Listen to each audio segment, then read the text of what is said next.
Tonight, you will experience profound understanding, drawn from powerful, ancient knowledge, designed to guide the restless mind towards unparalleled calm and truly restorative peace.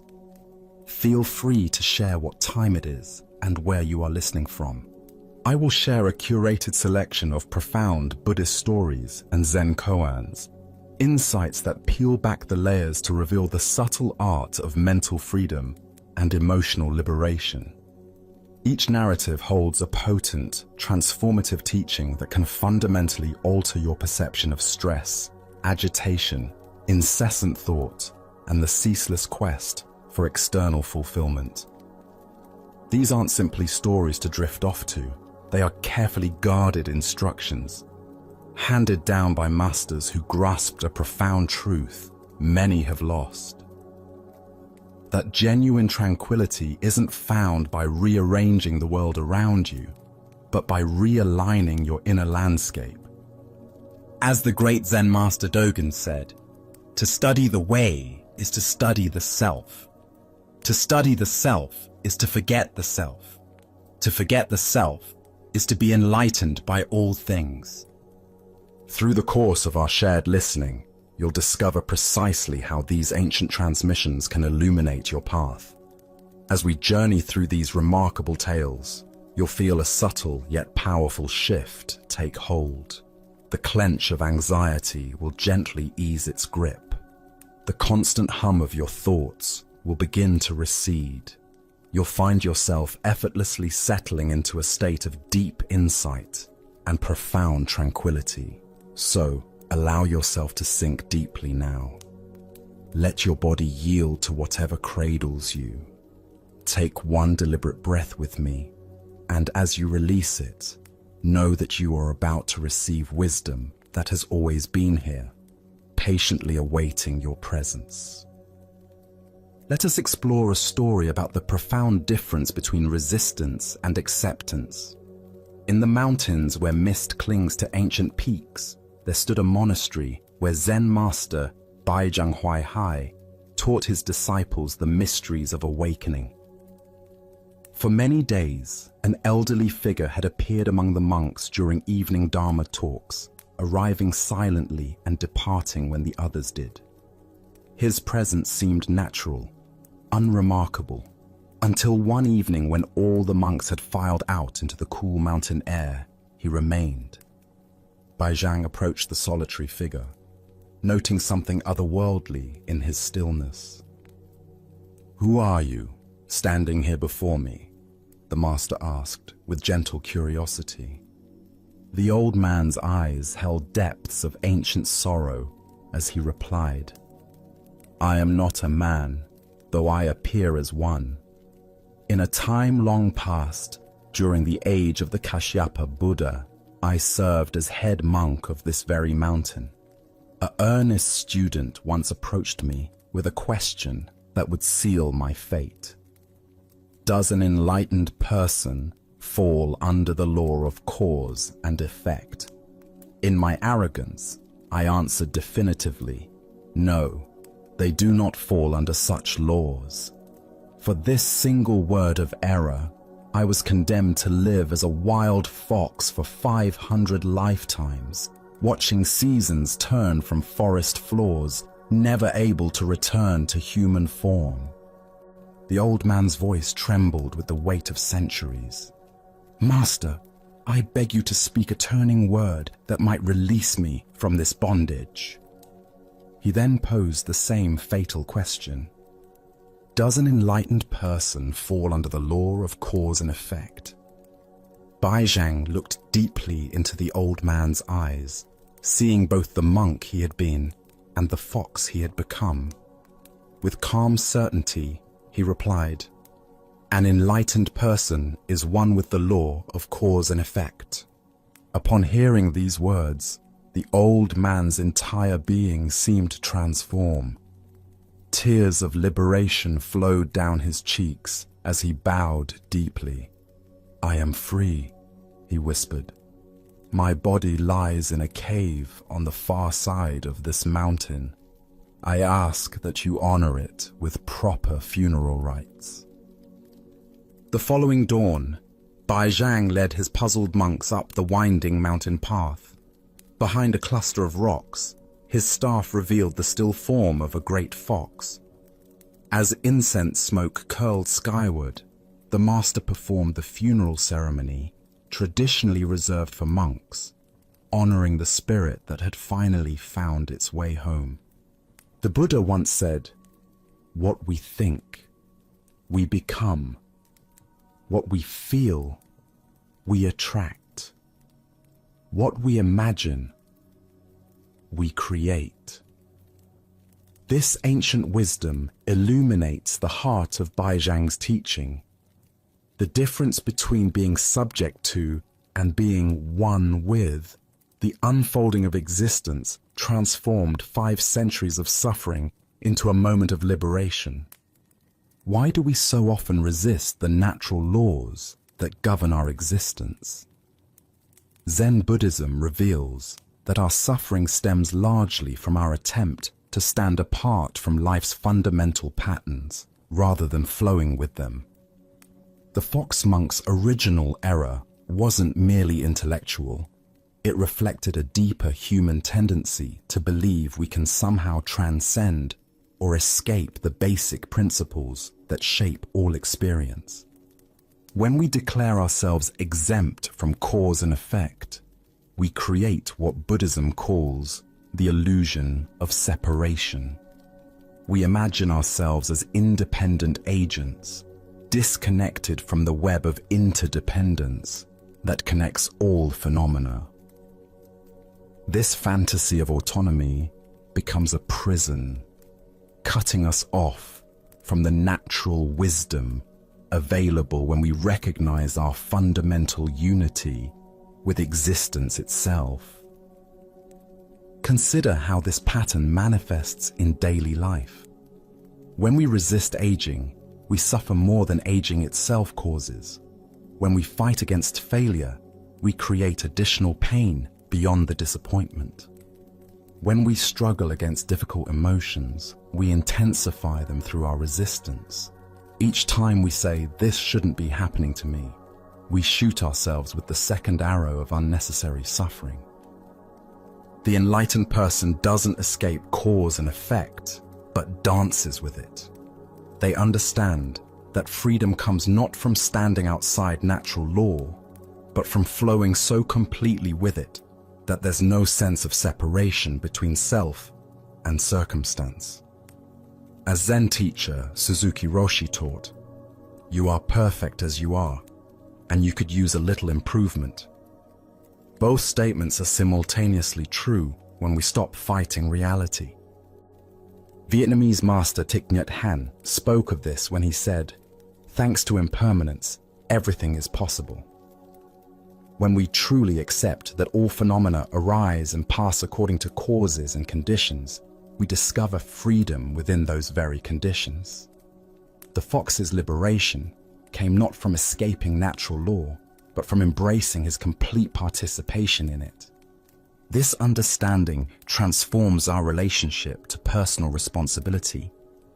Instead of burden, accountability becomes a source of empowerment. When we're one with cause and effect, every choice becomes an opportunity to plant seeds of wisdom. Every moment a chance to align with beneficial patterns. Tonight, as you notice areas where you're fighting against what is, can you experiment with the phrase "one with" instead of "subject to"?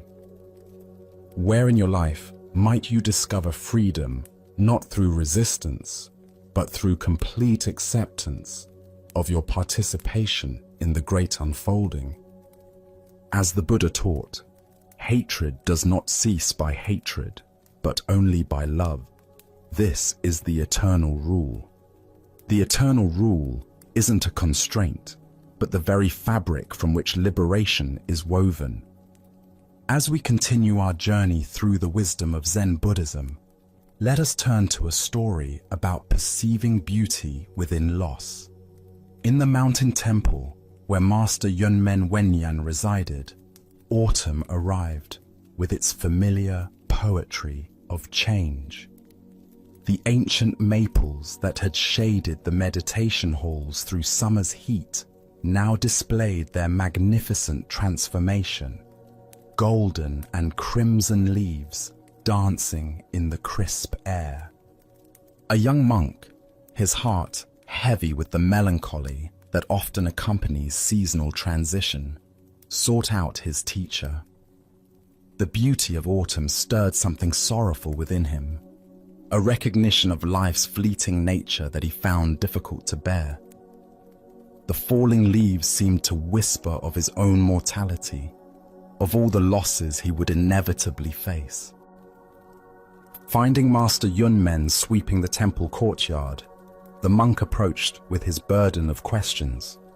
"Master," he began, his voice carrying the weight of contemplation, "when the tree withers and the leaves fall, what is really happening?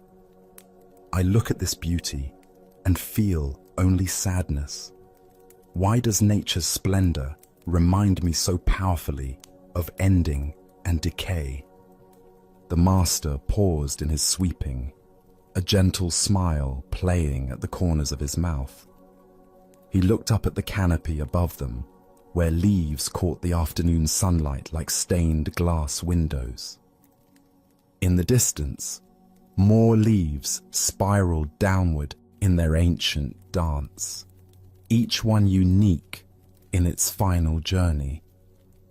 Rather than offering a scholarly discourse on impermanence or the Buddhist teaching of anicca, Yunmen simply replied with poetic directness, "The golden wind is revealing itself."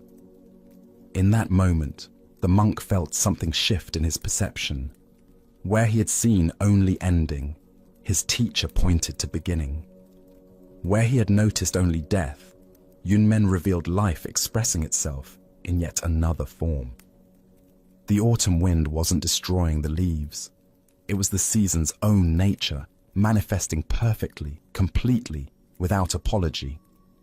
Buddha's wisdom reminds us, the past is gone, the future is not yet here, and life can only be found in the present moment. What emerges from this story is our tendency to overlay our concepts of loss onto life's natural expressions of change. Why do we struggle to see the golden wind when we're fixated on the falling leaves? Zen Buddhism points to our habit of interpreting transience through the lens of personal fear rather than universal wisdom.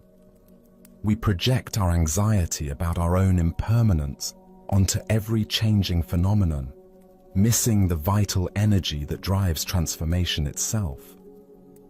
Our minds, trained to seek permanence in an impermanent world, automatically categorize change as threat. When leaves fall, we see death approaching. When relationships evolve, we fear abandonment. When our bodies age, we experience only decline. This mental conditioning blinds us to what Yunmen called the golden wind, the dynamic force of life expressing itself through every transformation. But what if autumn isn't about ending, but about culmination? What if the falling leaves represent not death, but the tree's ultimate gift, returning nutrients to the soil that will nourish future growth?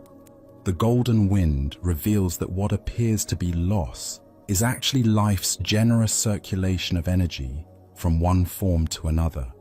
Consider the transitions in your own experience. A career change that felt like failure might reveal itself as freedom to explore new possibilities. The end of a relationship that brought grief might create space for deeper self-understanding. Even physical aging, which our culture teaches us to resist, might be seen as life's golden wind, revealing new forms of wisdom and acceptance. Zen master Dogen taught, "To study the Buddha way is to study the self. To study the self is to forget the self.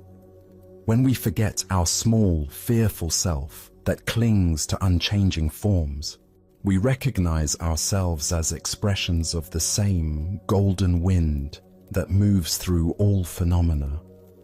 We're not separate observers watching life decay.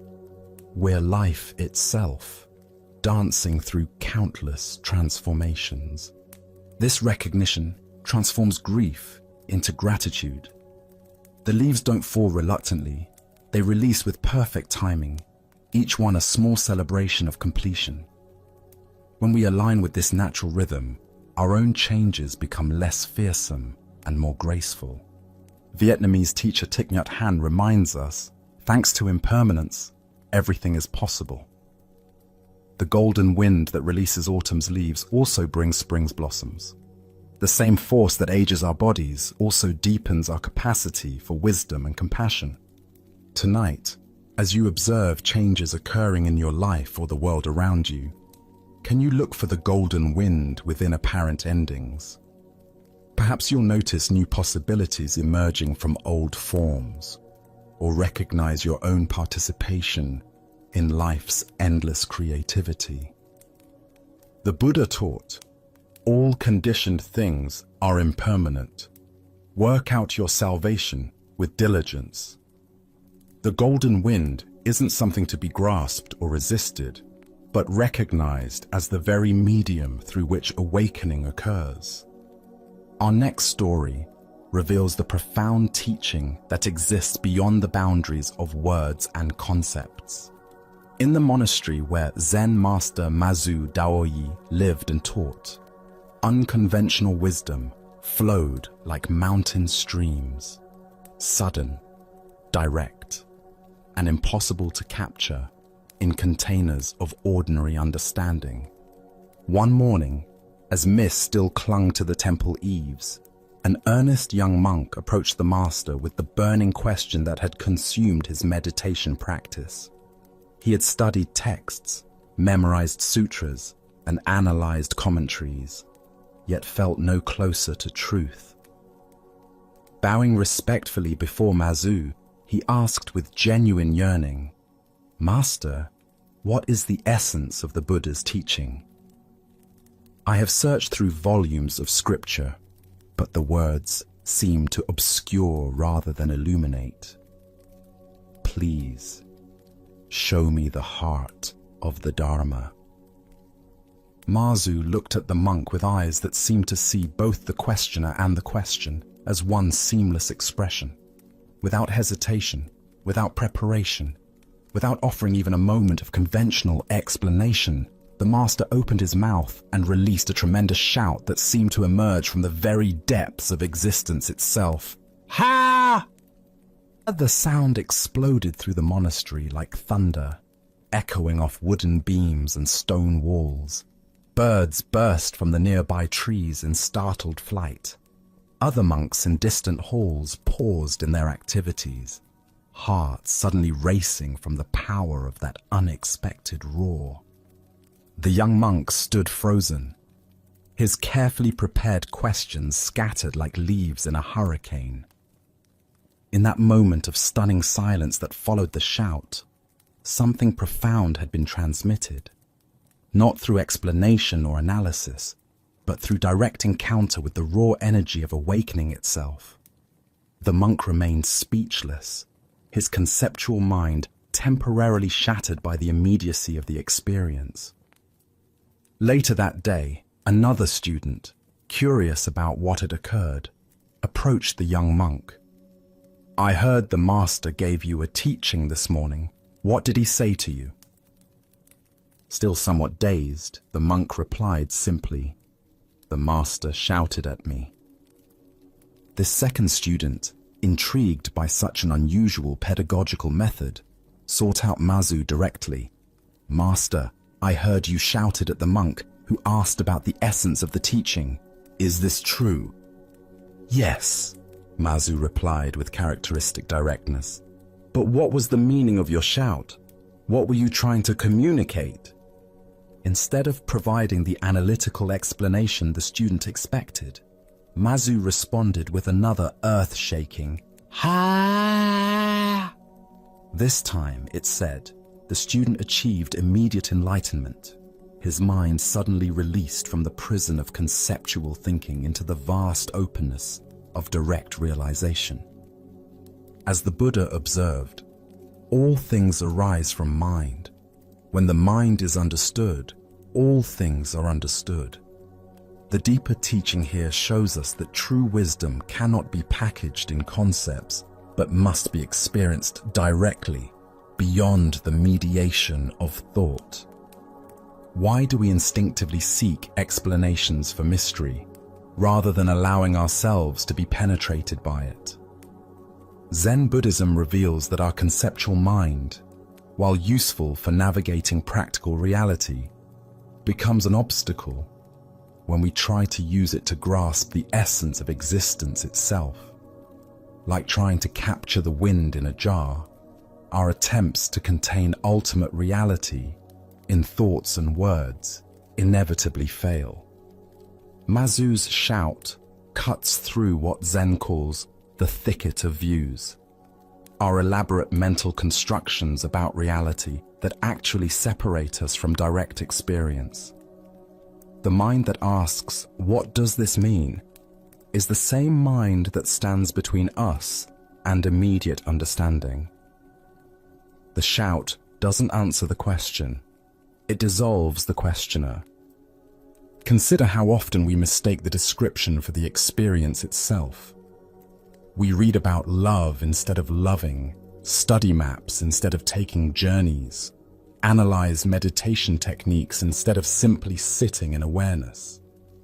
Our education trains us to believe that understanding comes through accumulating information. But Zen points to a different kind of knowing that emerges when we drop below the level of conceptual processing. This isn't anti-intellectual, but rather an invitation to recognize the limitations of intellectual understanding when it comes to existential truth. As Korean Zen master Seong-san taught, "Only don't know." This don't know mind isn't ignorance, but rather an openness that can receive direct transmission of wisdom. Mazu's shout represents what Zen calls direct pointing, a teaching method that bypasses the elaborate detours of conceptual explanation and delivers truth immediately, heart to heart, mind to mind. The sound itself becomes the teaching, carrying more information than volumes of explanation could convey. Notice in your own experience the difference between knowing about something and knowing it directly. You can study descriptions of chocolate for years, but the first taste delivers understanding that no amount of analysis could provide.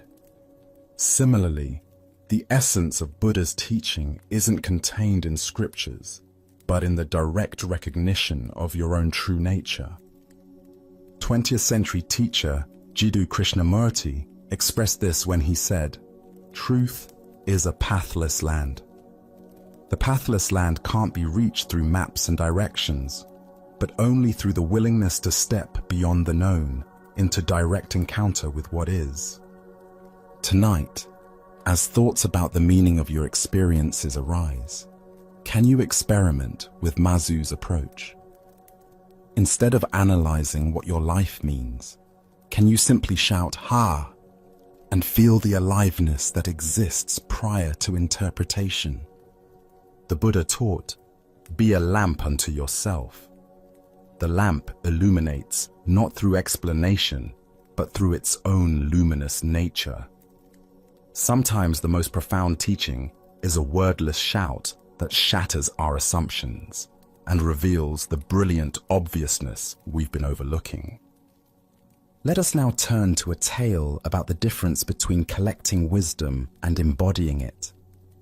In the time when Master Foyan taught in the ancient mountains of China, students would journey great distances, carrying bundles of sutras and minds stuffed with spiritual concepts. They arrived like merchants with carts full of precious goods, eager to add to their collections of sacred knowledge. One such student approached the master with visible frustration etched across his young face. His traveling pack bulged with scrolls and texts, his notebook filled with carefully copied passages and commentary upon commentary. His robes were worn from travel, and his eyes carried the weariness of one who had been searching for something that remained perpetually just beyond reach. Despite years of intensive study, he felt like a man dying of thirst while carrying detailed descriptions of water. Bowing deeply, he presented his dilemma to Foyan. "Venerable Master," he began, his voice heavy with disappointment, "I have devoted many years to studying the Holy Sutras. I have committed countless teachings to memory and can recite the words of ancient sages by heart. I know the Lotus Sutra, the Diamond Sutra, the Heart Sutra. I can explain the Noble Eightfold Path and discuss the subtle differences between various schools of Buddhist thought. Yet despite all this learning, I feel no closer to enlightenment. My mind churns constantly with concepts and doctrines, but wisdom remains as elusive as morning mist." Foyan listened with the patient attention of one who had heard this particular suffering many times before. He observed how the student's very posture conveyed the weight of accumulated knowledge. Shoulders slightly bent, as if carrying an invisible library. Eyes that darted constantly, as if cross-referencing every moment against remembered texts. When the student finished speaking, the master smiled with gentle understanding. "You are like a man who possesses the most detailed map of a great treasure," he replied. "You can describe every landmark on that map with perfect accuracy, every river crossing, every mountain pass, every dangerous ravine, every cave where the treasure might be hidden. You know the terrain better than those who drew the map. You could guide others through the geography with your eyes closed. Yet notice this, you have no dust on your sandals." The student looked down at his spotless feet, beginning to grasp the master's meaning. His sandals were indeed clean, unmarked by the rough stones and muddy paths that would soil the feet of an actual traveler. Foyan continued, "Your knowledge is vast and precise, but it remains completely theoretical. You have never taken a single step on the actual path toward the treasure you claim to seek. You are like a person who studies swimming techniques in great detail, but has never gotten wet, or someone who memorizes recipes, but has never lit a cooking fire." The implications of this teaching began to dawn on the student, but his habitual patterns of thinking immediately reasserted themselves. "So then, Master, should I abandon the sutras entirely? Should I discard all this learning that has consumed my years?" "No," Foyan replied with a slight shake of his head. "You should not discard the sutras. Instead, you should allow the sutras to discard you. When you walk, simply walk without carrying the burden of how the Buddha described proper walking meditation. When you eat, simply eat without mentally comparing your meal to descriptions of the Buddha's alms food, or analyzing whether your mindfulness matches the instructions you've memorized. When you read the sacred texts, let the words wash over you like a stream flowing over smooth stones. Do not try to grasp them, possess them, or add them to your mental collection." The student frowned, struggling to understand this paradox. "But if I don't try to understand the teachings, how can I learn from them? Surely there's value in deep study and analysis." Foyan's eyes twinkled with amused compassion. "The truth is not contained in the words themselves, but in the unfurling of your own awakened mind as you encounter them. A sutra is like moonlight reflecting on water. You cannot scoop up the moon with a bucket, but you can allow its light to illuminate your path. The moon's reflection appears effortlessly when the water is still, but disturb the surface with grasping, and the image fragments into meaningless ripples. He gestured toward the monastery garden where a monk was simply sweeping leaves. Watch him. He learned to sweep not by studying texts about sweeping, but by moving the broom day after day until the motion became natural. Now the sweeping happens through him rather than by him. This is how wisdom works, not as information stored in the mind, but as understanding that flows through our entire being. The student watched the sweeping monk and noticed something remarkable. There was no self-consciousness in the movement, no reference to technique, just the pure expression of purposeful action. The monk wasn't thinking about sweeping, he had become sweeping itself. From that day forward, the student learned to approach the Dharma differently. Instead of studying texts like a scholar accumulating facts for examination, he read them as one who listens to wind moving through pine branches. Alert, receptive, but without the grasping hunger that had previously driven his studies. When passages spoke of compassion, he looked for opportunities to be kind rather than memorizing definitions. When texts described mindfulness, he practiced paying attention to his breath rather than analyzing the instructions.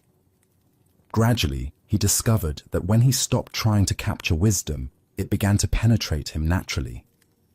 The teachings started working on him at levels deeper than intellectual understanding. His movements became more graceful, his speech more considered, his presence more peaceful, not because he was following rules, but because the spirit of the teachings had taken root in his actual experience. Buddha spoke of this when he said, "Thousands of candles can be lighted from a single candle, and the life of the candle will not be shortened. Happiness never decreases by being shared." This tale unveils the difference between hoarding spiritual information and allowing wisdom to flow through us into living expression. Why do we so often mistake the accumulation of spiritual knowledge for spiritual development itself? Zen Buddhism points to our deep-seated belief that more information equals greater understanding. This consumer mentality, which serves us well in material matters, becomes a trap when applied to inner transformation. We collect teachings like souvenirs, building impressive libraries of concepts while remaining fundamentally unchanged by what we've gathered. Our culture reinforces this pattern relentlessly. We measure intelligence by information retention, success by accumulated expertise, and progress by visible achievement. When we bring this same framework to spiritual development, we unconsciously treat wisdom like any other commodity to be acquired, stored, and displayed. We become spiritual consumers rather than spiritual practitioners. The student's dilemma reflects a common spiritual pitfall, what Zen calls Zen sickness, the condition of being so full of spiritual concepts that there's no room for actual experience. We become like people describing the taste of water while dying of thirst, or experts on swimming who've never gotten wet. Our minds become cluttered storage units filled with unused tools for transformation. This pattern manifests everywhere in modern life, not just in formal spiritual study. Consider the person who owns dozens of self-help books, but continues struggling with the same life challenges. They can quote experts on productivity while their own lives remain chaotic. They know the latest research on happiness while feeling persistently unsatisfied. They've memorized relationship advice while their own connections suffer from neglect. Or observe the fitness enthusiast who reads every study about optimal nutrition and exercise, but whose body remains unchanged because they rarely leave the realm of theory for actual practice.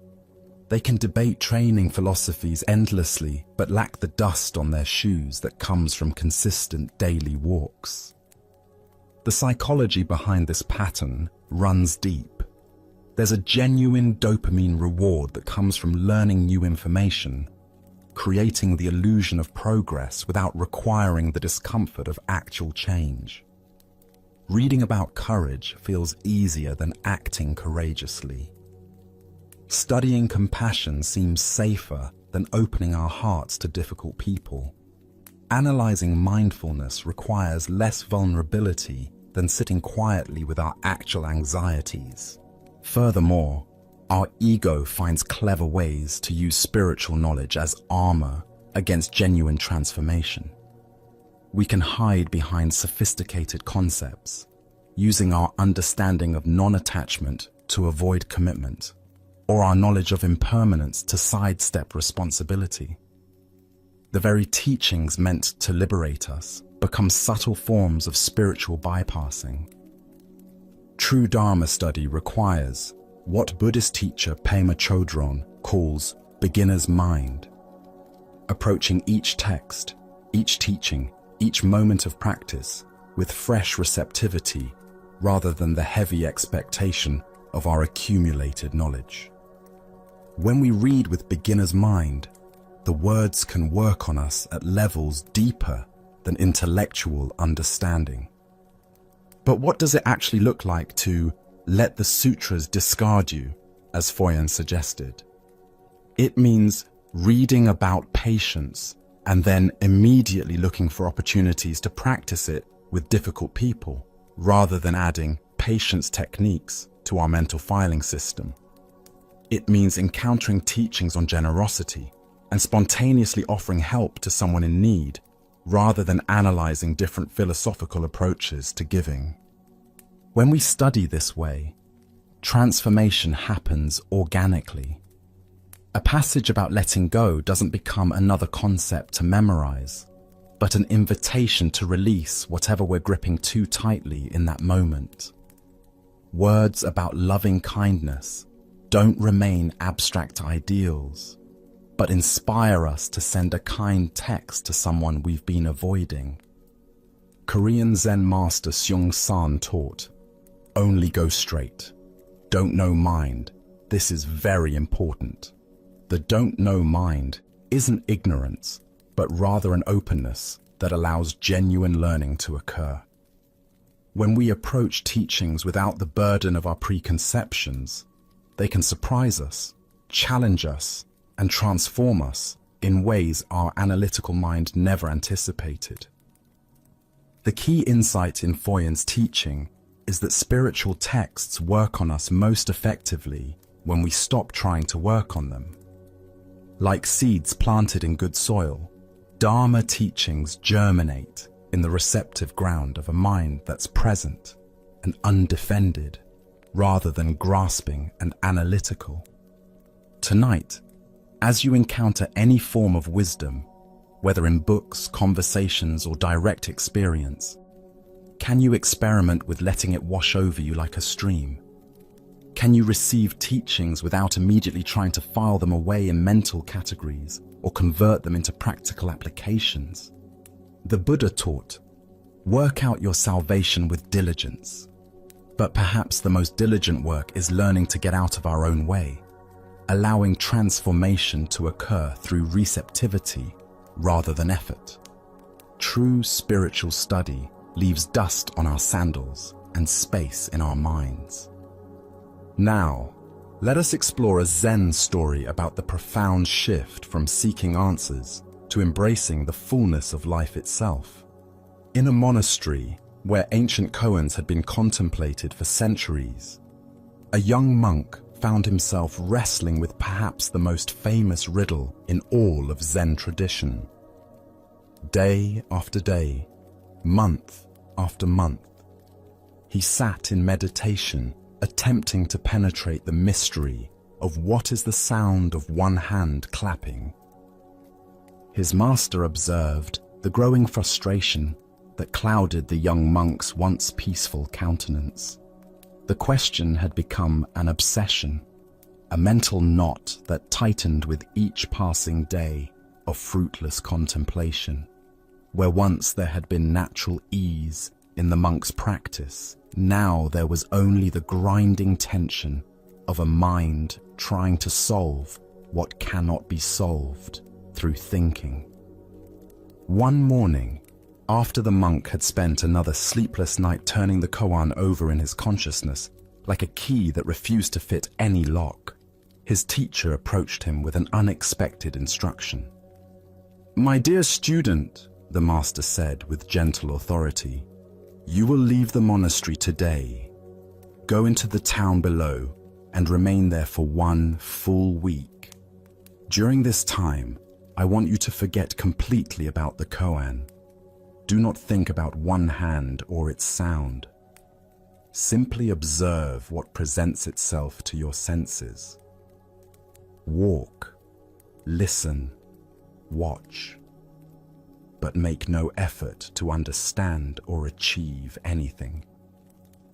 Though puzzled by this unconventional guidance, the monk packed his simple belongings and descended the mountain path toward the bustling valley town. For the first time in months, he was instructed not to meditate on the famous riddle that had consumed his thoughts. As he entered the crowded marketplace, his ears were immediately filled with a symphony of human activity. Vendors called out their wares in melodious chants. Fresh vegetables, sweet rice, fine cloth. Children's laughter bubbled up from side streets where they played with simple toys. The rhythmic hammering of a blacksmith created a steady percussion underlying the urban symphony, while nearby, a beggar sang ancient folk songs in exchange for coins. Day by day, the monk wandered through this vibrant human landscape without agenda. He witnessed heated arguments between merchants and tender moments of kindness between strangers. He observed the hurried pace of those rushing to appointments and the leisurely gait of elders who had learned to savor time itself.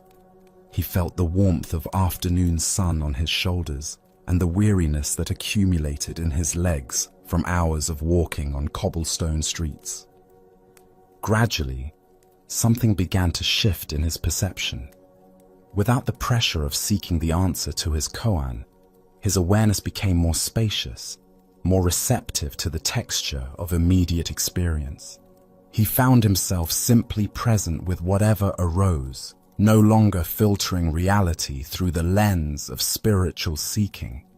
When the week concluded and he returned to the monastery, his master immediately noticed the change in his demeanor. The tight concentration that had previously marked his features had been replaced by a quality of relaxed alertness.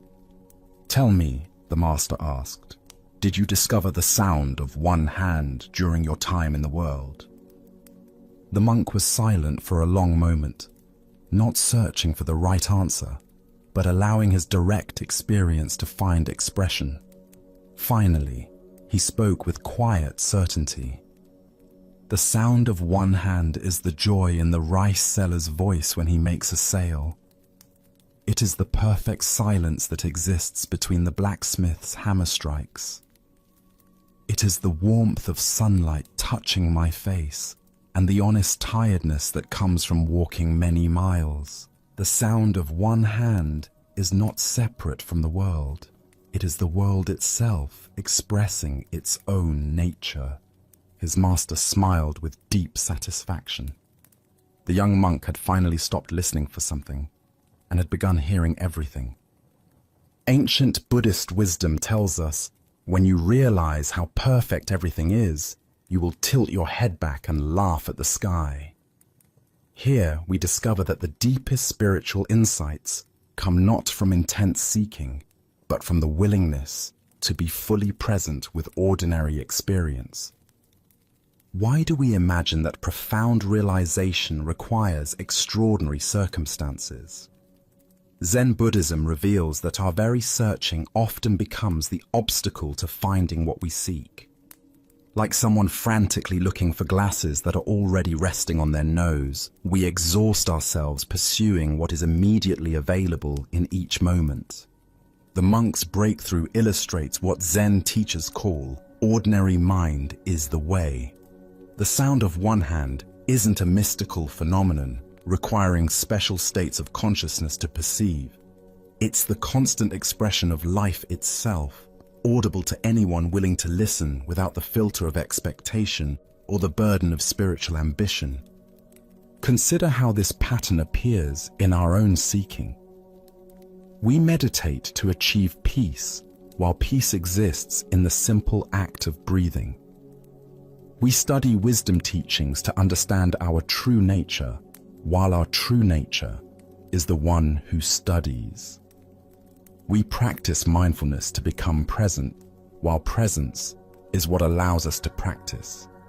The very effort to attain what we already possess creates the illusion of separation from it. The marketplace becomes the perfect classroom precisely because it's not trying to be spiritual. The vendor's cry, the child's laughter, the blacksmith's rhythm, each is completely itself without pretense or performance. They demonstrate what Zen calls suchness, the quality of being perfectly, unself-consciously, what one is. Zen master Huang Po taught, "The foolish reject what they see, not what they think. The wise reject what they think, not what they see." When the monk stopped thinking about one hand and began seeing with fresh eyes, the sound revealed itself as the entire symphony of existence happening effortlessly around him. This doesn't diminish the value of formal practice, but rather illuminates its purpose. Meditation, study, and contemplation serve not to create special states, but to remove the mental static that prevents us from recognizing what has always been present. Like polishing a mirror, practice clears away the accumulation of conceptual dust that obscures our natural capacity for direct perception. The sound of one hand in your own life might be the satisfaction in your morning coffee, the efficiency of your breathing during exercise, the contentment in your pet's sleeping presence, or the simple miracle of consciousness itself, reading these words. These aren't consolation prizes for failing to achieve enlightenment. They are enlightenment expressing itself through the particular circumstances of your existence.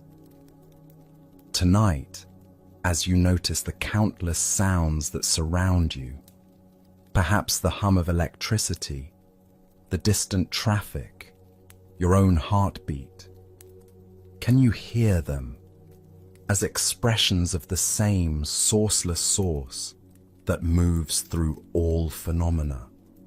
Can you recognize that the one who listens and what is heard are waves in the same ocean of awareness? As the Buddha taught, in the end, just three things matter: how well we have lived, how well we have loved, how well we have learned to let go. The sound of one hand teaches us that living well means hearing the extraordinary within the ordinary. Loving well means embracing what is, rather than yearning for what might be. And letting go well means releasing our grip on spiritual seeking itself. Let us continue our journey with a story about maintaining inner balance regardless of external circumstances. This is the teaching of Master Hakuin and the power of "Is that so?" Master Hakuin lived in a small village where he was deeply respected for his wisdom, compassion, and exemplary character. For decades, he had maintained a reputation as a pure and enlightened teacher, someone who had transcended ordinary human weaknesses and embodied the highest spiritual ideals. Villagers often brought their problems to him, seeking guidance and inspiration from his teachings and his impeccable way of life. In this same village lived a beautiful young woman whose family was well known and respected. When she became pregnant outside of marriage, her condition caused a scandal that rippled through the tight-knit community. Her parents were furious and demanded to know who was responsible for bringing such shame upon their family. At first, The young woman refused to reveal the father's identity. She was protecting someone she loved, someone whose reputation and future would be destroyed if the truth came out. But as her parents' anger intensified and the pressure became unbearable, she made a desperate decision. In a moment of panic and confusion, she pointed to the one person she thought could weather this storm better than her actual lover, the respected Master Hakuin. When her outraged parents confronted the Zen master with their daughter's accusation, they expected protests of innocence, explanations, or at least some expression of shock at being falsely accused. Instead, Hakuin listened calmly to their angry words and simply replied, "Is that so?" His response only seemed to confirm their worst suspicions. Surely an innocent man would defend himself more vigorously.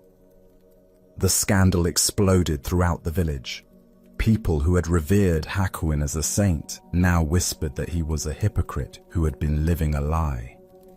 His reputation was destroyed overnight, and former students abandoned him in disgust and disappointment. When the child was born, the parents brought the baby directly to Hakuin. "This is your responsibility now," they declared bitterly. "Since you are the father, you must take care of this child." They thrust the infant into his arms and walked away, leaving him to face the consequences of a crime he had never committed. Again, Hakuin simply said, "Is that so?" and accepted the baby without protest or explanation. For many months, the former master cared for the child with tender attention. He fed the infant, changed diapers, walked the floors during sleepless nights, and provided all the love and care that any devoted parent would give. Neighbors who had once brought him offerings of food and respect now ignored him or spoke of him with contempt. He had lost his position, his reputation, and his livelihood, but he continued to care for the child with peaceful dedication. Meanwhile, the young woman struggled with the weight of her lie. Watching the revered teacher suffer for her deception while caring lovingly for a child that wasn't his became unbearable. The guilt consumed her until she could no longer live with what she had done. Finally, she confessed the truth to her parents. The real father was a young man in the village whom she had been trying to protect. Her parents were horrified to learn what they had done to an innocent man. They rushed to Hakuin's simple dwelling with profuse apologies. "Master, we have wronged you terribly," they said, bowing deeply. "Our daughter has confessed that you are not the father. We know now that you have suffered unjustly for our mistake. Please forgive us and allow us to take the child back to its real family." Hakuin listened to their apologies with the same equanimity he had shown to their accusations. As he gently placed the baby in their arms, he offered the same response he had given throughout the entire ordeal. "Is that so?" As Buddha's wisdom reminds us, hatred does not cease by hatred, but only by love. This is the eternal rule. What emerges from this story is the profound power of maintaining inner equilibrium regardless of how others perceive us or what circumstances life presents. Why do we allow external events and other people's opinions to determine our inner state? Zen Buddhism teaches that true freedom comes from developing an unshakable center that remains stable, whether we're being praised or blamed, honored or dishonored, treated fairly or unjustly. Hakuin's response, "Is that so?" represents a profound spiritual practice. He wasn't being indifferent or passive. He was demonstrating the ultimate non-attachment to reputation, status, and even justice itself. His consistent response showed that his sense of worth and purpose came from within rather than from external validation. Consider how differently most of us would react to false accusations, public humiliation, and complete loss of reputation. The natural human response is to defend ourselves, to fight against injustice, to demand that others see the truth. But Hakuin's approach reveals another possibility, meeting all circumstances with the same peaceful acceptance. This doesn't mean we should never defend ourselves or that we should passively accept all injustices. Hakuin's teaching is more subtle. He shows us that our inner peace doesn't have to depend on external circumstances being fair or favorable. We can maintain our center regardless of how the world treats us. The Buddha taught, "You will not be punished for your anger, you will be punished by your anger." Hakuin's equanimity protected him from the additional suffering that would have come from resentment, self-pity, or desperate attempts to restore his reputation. While the situation was undoubtedly challenging, he didn't compound the difficulty with emotional resistance. Look deeply at your own reactions to criticism, misunderstanding, or unfair treatment. How much of your suffering comes from the actual events, and how much comes from your mental and emotional responses to those events? Hakuin's example suggests that we have far more control over the second source of suffering than the first. Tonight, as you encounter whatever judgments, misunderstandings, or unfair treatments life may bring, can you remember Master Hakuin's peaceful, "Is that so?" Can you find the space between what happens to you and how you respond, discovering that your inner peace need not be held hostage by external circumstances? Buddha's wisdom teaches us, peace comes from within. Do not seek it without. True spiritual development isn't measured by how well life treats us, but by how gracefully we can meet whatever life brings, maintaining our compassion, dignity, and inner tranquility, regardless of whether the world recognizes our worth or understands our true nature. Now, let us experience a Zen story about the unexpected nature of enlightenment. This is the kitchen monk's realization. In the serene mountains surrounding Lake Hakone stood a great monastery known throughout Japan for its rigorous practice and deep wisdom. Among the monks lived a humble man named Ichi, whose life would teach us about the profound difference between seeking and finding. For 55 years, Ichi had labored faithfully in the monastery kitchen, while other monks sat in formal meditation or engaged in scholarly debates. Ichi chopped vegetables, tended fires, and prepared meals with quiet dedication. His hands had grown permanently stained, his back bent from years of service, yet he approached each task with careful attention. But Ichi carried a heavy burden. Since his earliest days, he had been assigned a koan, one of those paradoxical questions that Zen masters use to crack open the thinking mind. His was the famous puzzle: what is the sound of one hand clapping? Day after day, year after year, he wrestled with this question, trying to solve it through logic, intuition, every approach his mind could devise. As decades passed, Ichi began to see himself as a failure.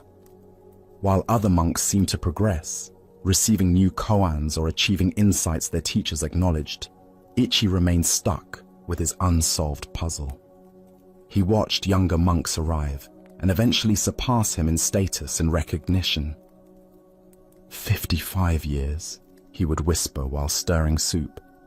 55 years, and still I cannot hear what one hand sounds like when it claps. The question haunted him through every chore, every quiet moment, every season of his long service. Now, as his body grew frail, Ichi knew his time was approaching its end. He had been moved to a small attic room where he could rest away from daily bustle. As he lay there, in the gathering twilight of his life, something unexpected began to happen. Gradually, the familiar weight of striving began to lift from his chest. The desperate need to solve his koan, the shame of perceived failure, the constant reaching for enlightenment, all of it slowly dissolved like mist at sunrise. Gone was the fierce desire for awakening that had driven him for decades. In place of all that seeking, Ichi discovered something he had never expected, a profound peace that seemed to cradle his entire being. The soft darkness felt not like defeat, but like the gentlest embrace. His breathing slowed, and with it, the churning of thoughts that had occupied his mind for so many years.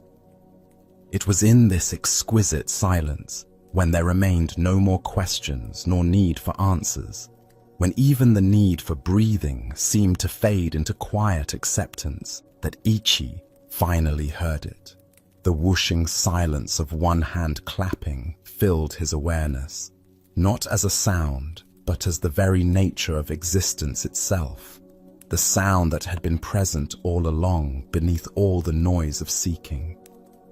Buddha spoke of this when he said, "Cease to cherish opinions, and you will achieve enlightenment."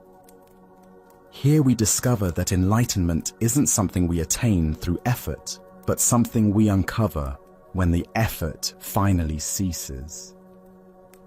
Why do we struggle so intensely with the very seeking that prevents us from finding what we seek? The mind creates a fundamental split between the seeker and the sought, keeping us perpetually reaching for something we imagine exists elsewhere, in some future moment when we'll finally get it. Ichi's story illuminates what Zen calls beginner's mind, the fresh awareness that exists before we complicate it with goals and achievements. For 55 years, he had sophisticated simple presence into complex spiritual ambition. The more expertly he sought enlightenment, the further he moved from the naturally enlightened awareness that had been with him all along. Consider how often we create this pattern. We complicate natural joy with the pursuit of happiness. We obscure natural love with the search for perfect relationships. We cover natural wisdom with endless accumulation of knowledge. Ichi's realization came not through solving his koan, but through finally letting go of the need to solve it. The sound of one hand clapping isn't a riddle to be figured out, but an invitation to rest in the space before thinking begins. The awareness that exists prior to questions and answers. Tonight, as thoughts about your own spiritual journey arise, remember Ichi's profound discovery. What if the very awareness that notices your seeking is the enlightenment you've been seeking? The sound of one hand clapping might be closer than you think, in the very listening that hears all sounds, including silence.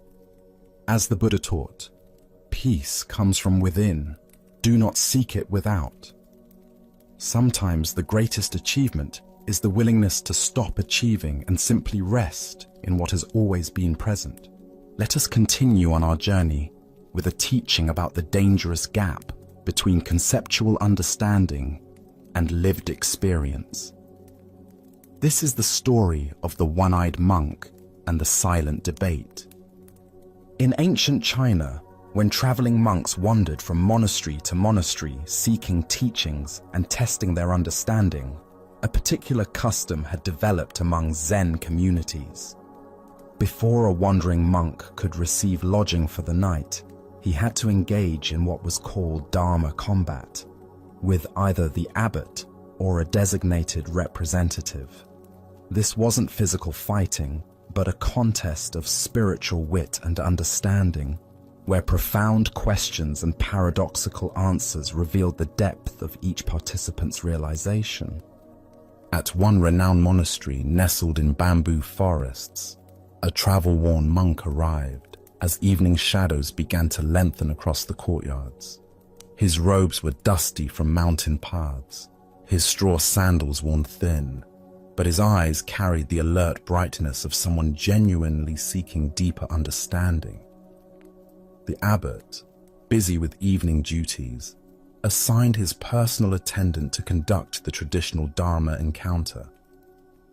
This attendant had served the monastery faithfully for many years, though he possessed what others might consider a disadvantage. He had lost one eye in an accident during his youth.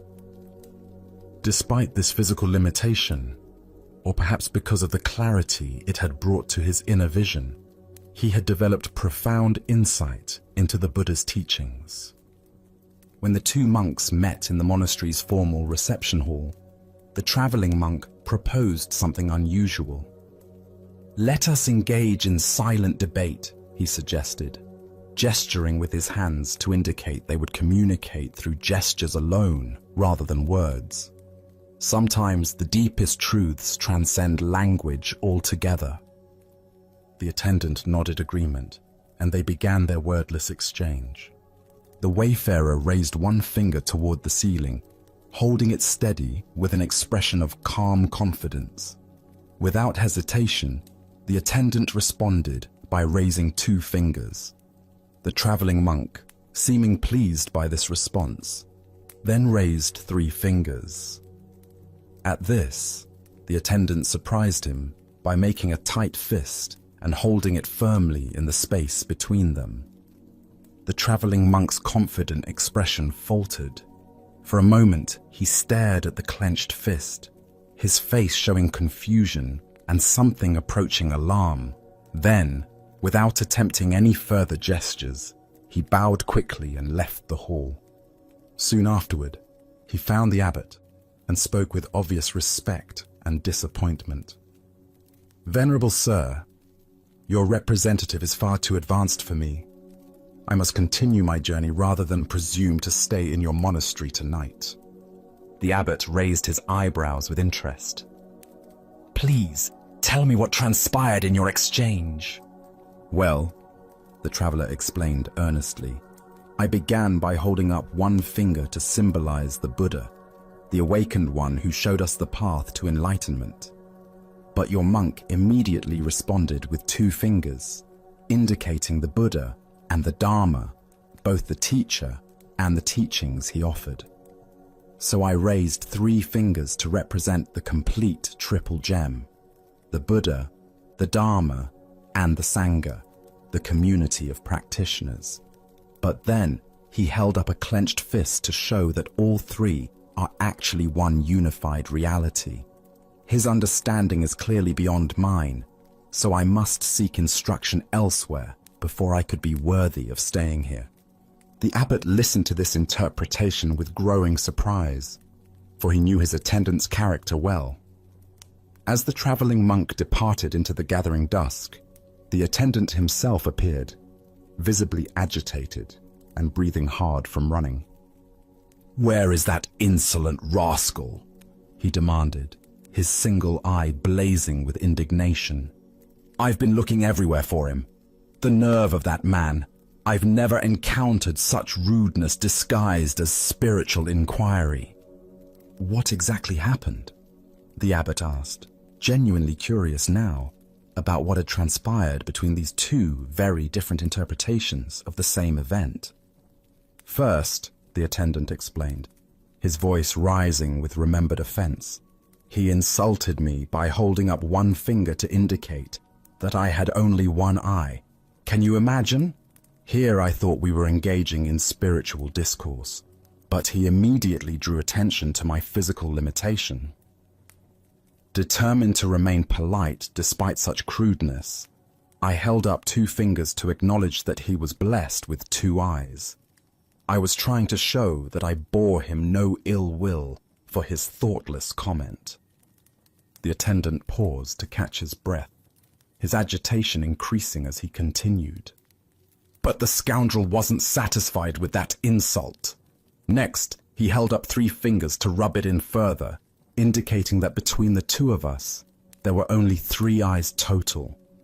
He was deliberately emphasizing our difference, making sure I couldn't forget my disability That's when I'd had enough. I made a fist because I was about to hit him for his persistent rudeness. But the coward saw what was coming and ran off before I could teach him proper manners. The abbot stood in stunned silence, contemplating this remarkable demonstration of how two people could participate in identical events while inhabiting completely different realities. The Buddha taught, "We see the world not as it is, but as we are." This profound truth reveals itself in the complete misunderstanding between our two monks, each of whom experienced the exact same gestures while living in entirely different interpretations of reality. Why do we so often project our own concerns, insecurities, and assumptions onto neutral situations? Zen Buddhism points to what it calls the 8 worldly winds: praise and blame, pleasure and pain, gain and loss, fame and disgrace. These psychological forces create internal weather systems that color our perception of everything around us. The attendant's sensitivity about his missing eye created a filter through which every gesture became a personal attack. His past experiences of being judged or pitied for his appearance had created such a strong interpretive framework that he couldn't perceive any other possible meaning in the traveler's hand signals. Similarly, the traveling monk's spiritual preoccupations caused him to see profound Dharma teachings in what were actually expressions of wounded feelings and growing anger. His framework of seeking enlightened instruction made him interpret increasingly aggressive gestures as increasingly sophisticated wisdom. Look deeply at your own patterns of interpretation. How often do your current worries, past hurts, or persistent hopes cause you to misread situations completely? Perhaps someone's distracted behavior becomes evidence they don't like you when they're actually concerned about a family member's health. Maybe a colleague's helpful suggestion feels like criticism because you're insecure about your performance. This ancient wisdom illuminates how our internal state creates our external experience. Both monks were sincere in their perceptions, yet both were fundamentally mistaken about what was actually happening. Neither was lying or deliberately misinterpreting. They were simply seeing through the lens of their own psychological conditioning. The story points us toward a crucial question. How can we develop the capacity to see situations more clearly, less filtered through our personal concerns and interpretations? Zen practice offers several approaches to this challenge. First is what's called don't know mind. Maintaining openness to multiple interpretations, rather than immediately settling on the one that confirms our existing beliefs or fears. When someone acts in a way that triggers our interpretation, can we pause and consider other possible explanations? Second is mindfulness of our own emotional states. The attendant might have noticed his rising sensitivity about his appearance and recognized how this was coloring his perception. The traveler might have observed his eagerness to find profound teachings and questioned whether he was seeing wisdom where none existed. Zen Master Bankei taught, "Your everyday mind, that is the way." This teaching invites us to examine the very mind that creates these interpretations, rather than constantly trying to figure out the correct interpretation of external events. The Buddha said, "Hatred is never appeased by hatred in this world. By non-hatred alone is hatred appeased. This is a law eternal." If the attendant had met the traveler's perceived insults with curiosity rather than defensiveness, if the traveler had questioned his assumptions about enlightened behavior, their encounter might have become a genuine teaching for both. Tonight, as you replay conversations and interactions from your day? Can you notice how your own concerns and sensitivities might have shaped your interpretations? Can you sense the difference between what actually happened and the meaning your mind added to those events? As the Buddha taught, peace comes from within. Do not seek it without. By understanding how our internal weather creates our external storms, we discover the possibility of clear seeing that serves both wisdom and compassion. Now, let us explore a Zen story about the irreplaceable nature of direct spiritual transmission. This is the tale of Bankei and the messenger. In the bustling capital city, where merchants haggled in crowded marketplaces and scholars debated in tea houses, the renowned Zen master Bankei had completed another period of teaching at one of the great temples. Known throughout the region for his profound insight and ability to point students directly toward their Buddha nature, Bankei maintained a simple practice of traveling between temples, offering instruction wherever sincere students gathered.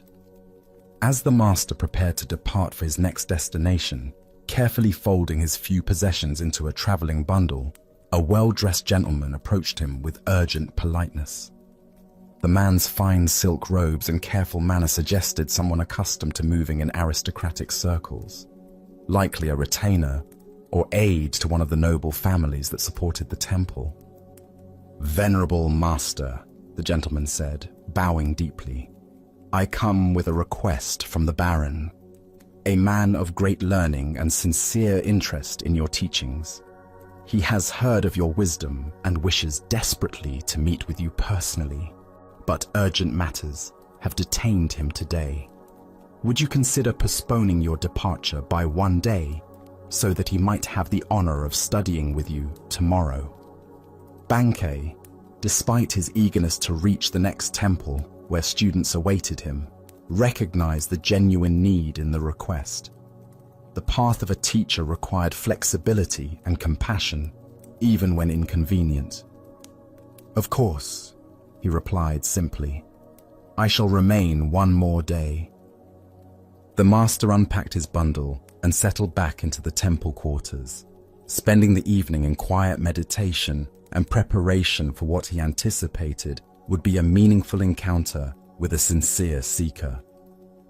He had met many nobles over the years who approached Zen with genuine humility despite their worldly status, and he looked forward to offering whatever guidance might be helpful.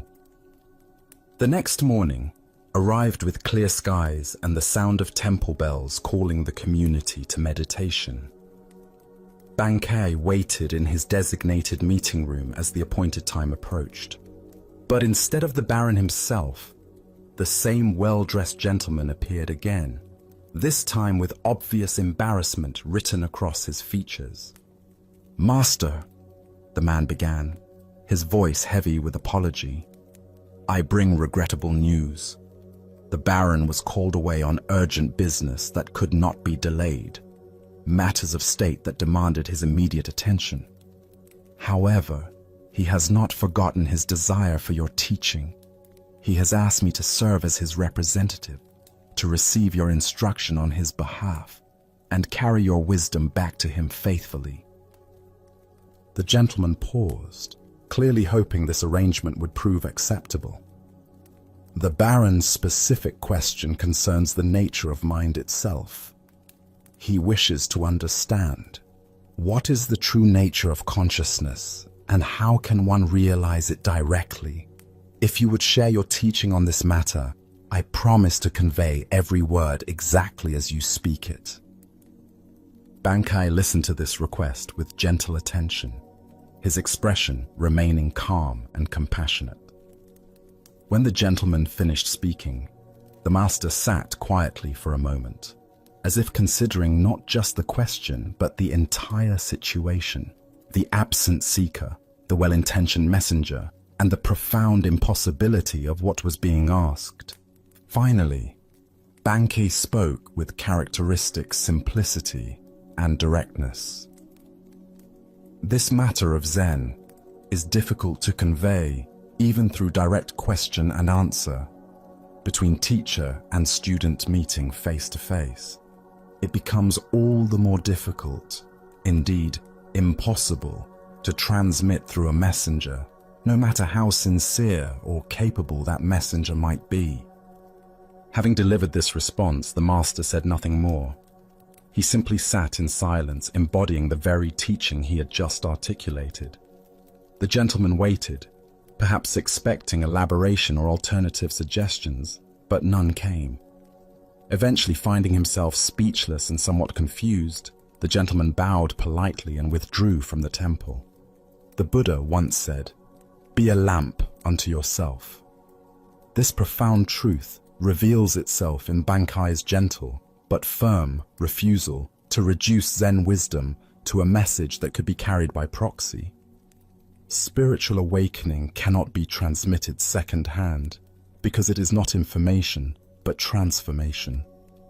Why do we often approach spiritual learning as if it were academic knowledge that can be collected and conveyed through intermediaries? Zen Buddhism teaches that awakening is not a concept to be understood, but a reality to be directly experienced. Like the taste of water to someone who is thirsty, it cannot be adequately described. It must be experienced firsthand. The Baron's question about the nature of consciousness reveals our typical approach to spiritual inquiry. We want to understand awareness intellectually, to grasp it conceptually, to possess it as knowledge. But consciousness cannot be made into an object of study because it is the very subject doing the studying. It's like trying to see your own eyes without a mirror. The seeing itself is what you are trying to see. Consider how often throughout your day you might approach spiritual wisdom as information to be collected, rather than truth to be embodied. We read books about meditation instead of meditating. We study descriptions of enlightenment instead of investigating our present experience. We seek answers about the nature of mind instead of directly examining what we call mind right now. Zen Master Dogen taught, "To study the Buddha way is to study the self. To study the self is to forget the self." This paradox points to the heart of why spiritual transmission requires direct engagement. The self that wants to understand Buddhism intellectually is the very construction that must be seen through. This seeing through happens not through accumulating knowledge, but through intimate investigation of immediate experience. The messenger in the story represents our own tendency to approach awakening indirectly. We want to understand consciousness from a safe distance, maintaining the illusion that we are separate observers studying an object called awareness. But awareness is what we are, not what we have. It cannot be possessed, understood, or transmitted because we are expressions of it. Bankei's silence after his brief explanation was itself a teaching. In Zen, silence often conveys what words cannot. The gaps between thoughts, the space between breaths, the awareness in which all experiences arise. These cannot be captured in language, but can be directly recognized when we stop trying to grasp them conceptually. This doesn't mean spiritual teaching is impossible or that teachers serve no purpose. Rather, it means that authentic teaching points students toward their own direct experience, rather than providing second-hand descriptions of someone else's realization. The teacher's role is not to deliver enlightenment, but to create conditions where students might recognize what they already are. Tonight, as you experience the simple fact of being conscious, aware of these words, aware of your body, aware of the space in which thoughts and sensations appear, can you investigate this awareness directly rather than through concepts? Can you be present to your experience rather than trying to understand it through someone else's descriptions? As the Buddha taught, work out your own salvation with diligence. The path to freedom cannot be walked by proxy. It requires your own feet, your own breath, your own willingness to look directly at what you have always been but perhaps never clearly seen. Now, let us explore a story about the difference between submission and genuine understanding. This is the lesson of the proud priest and the gentle master. Master Bankei had gained quite a reputation throughout the region.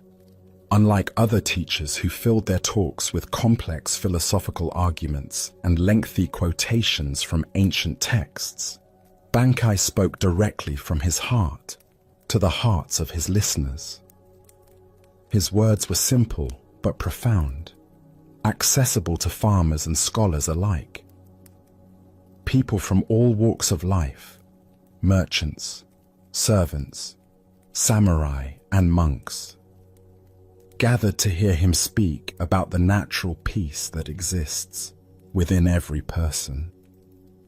The master's growing popularity began to trouble a priest from the Nichiren sect, whose own temple had grown noticeably emptier as his followers left to hear about Zen. This priest had built his identity around being learned, respected, and obeyed. He prided himself on his knowledge of scriptures and his ability to win theological debates. The idea that a simple Zen teacher could attract his devoted followers with plain speaking felt like a personal insult. Determined to expose what he assumed must be shallow teaching disguised as wisdom, the Nichiren priest stormed into one of Bankei's gatherings. He pushed through the crowd of seated listeners, his robes billowing dramatically, his face stern with righteous indignation. The peaceful atmosphere of quiet attention was suddenly charged with tension as people turned to see what was happening. "Hey, Zen teacher!" the priest called out loudly, his voice echoing through the hall. The deliberate rudeness of his address was unmistakable. He was treating the revered master like a common street performer. "Wait just a minute. I have something to say to you." Bankei looked up calmly from where he sat, showing no sign of irritation or defensiveness at the interruption. His eyes held the same gentle attention he gave to every person who approached him, whether they came with genuine questions or hostile challenges. "All these people here respect you and will obey whatever you say," the priest continued, his voice growing louder as he warmed to his challenge. "But a man like myself does not respect you at all. Can you make me obey you? Can your so-called wisdom compel someone who sees through your simple tricks?" The crowd held its breath, expecting either an angry response or a learned rebuttal that would put this arrogant challenger in his place. Instead, Bankei smiled with what appeared to be genuine warmth and curiosity.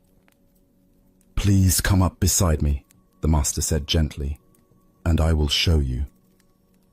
The priest, feeling triumphant that he had provoked a response and confident in his ability to expose whatever manipulation was about to unfold, proudly pushed his way through the crowd to the front of the hall. He stood beside the master's simple cushion, his chest puffed out with self-importance, ready to demonstrate his independence from this supposed authority. "Thank you," Bankei said with the same gentle smile. "Now we might hear each other better if you come over to my left side. Please step over here." Without thinking, the priest moved to Bankei's left side. It seemed like a reasonable request after all. "Actually," Bankei continued thoughtfully, "perhaps we could speak more clearly if you were on my right side instead. Would you mind stepping over there?" Again, the priest complied automatically. It was such a small, sensible adjustment that he didn't even notice he was following instructions. Bankei's smile deepened, his eyes twinkling with gentle amusement. "You see," he observed quietly, "you are already obeying me. And I think you are actually a very gentle, cooperative person. Now please sit down and listen to what I have to share." The priest stood frozen, suddenly realizing what had just happened. He had come to demonstrate his independence and superiority, but had instead revealed his natural willingness to respond cooperatively to kind, reasonable requests. His whole argument had dissolved not through force or clever rhetoric, but through his own unconscious behavior. The crowd remained silent, but many people were struggling not to smile. They had witnessed something remarkable, not a defeat or humiliation, but a gentle revelation. The master had shown that true influence comes not from demanding obedience, but from inviting natural cooperation.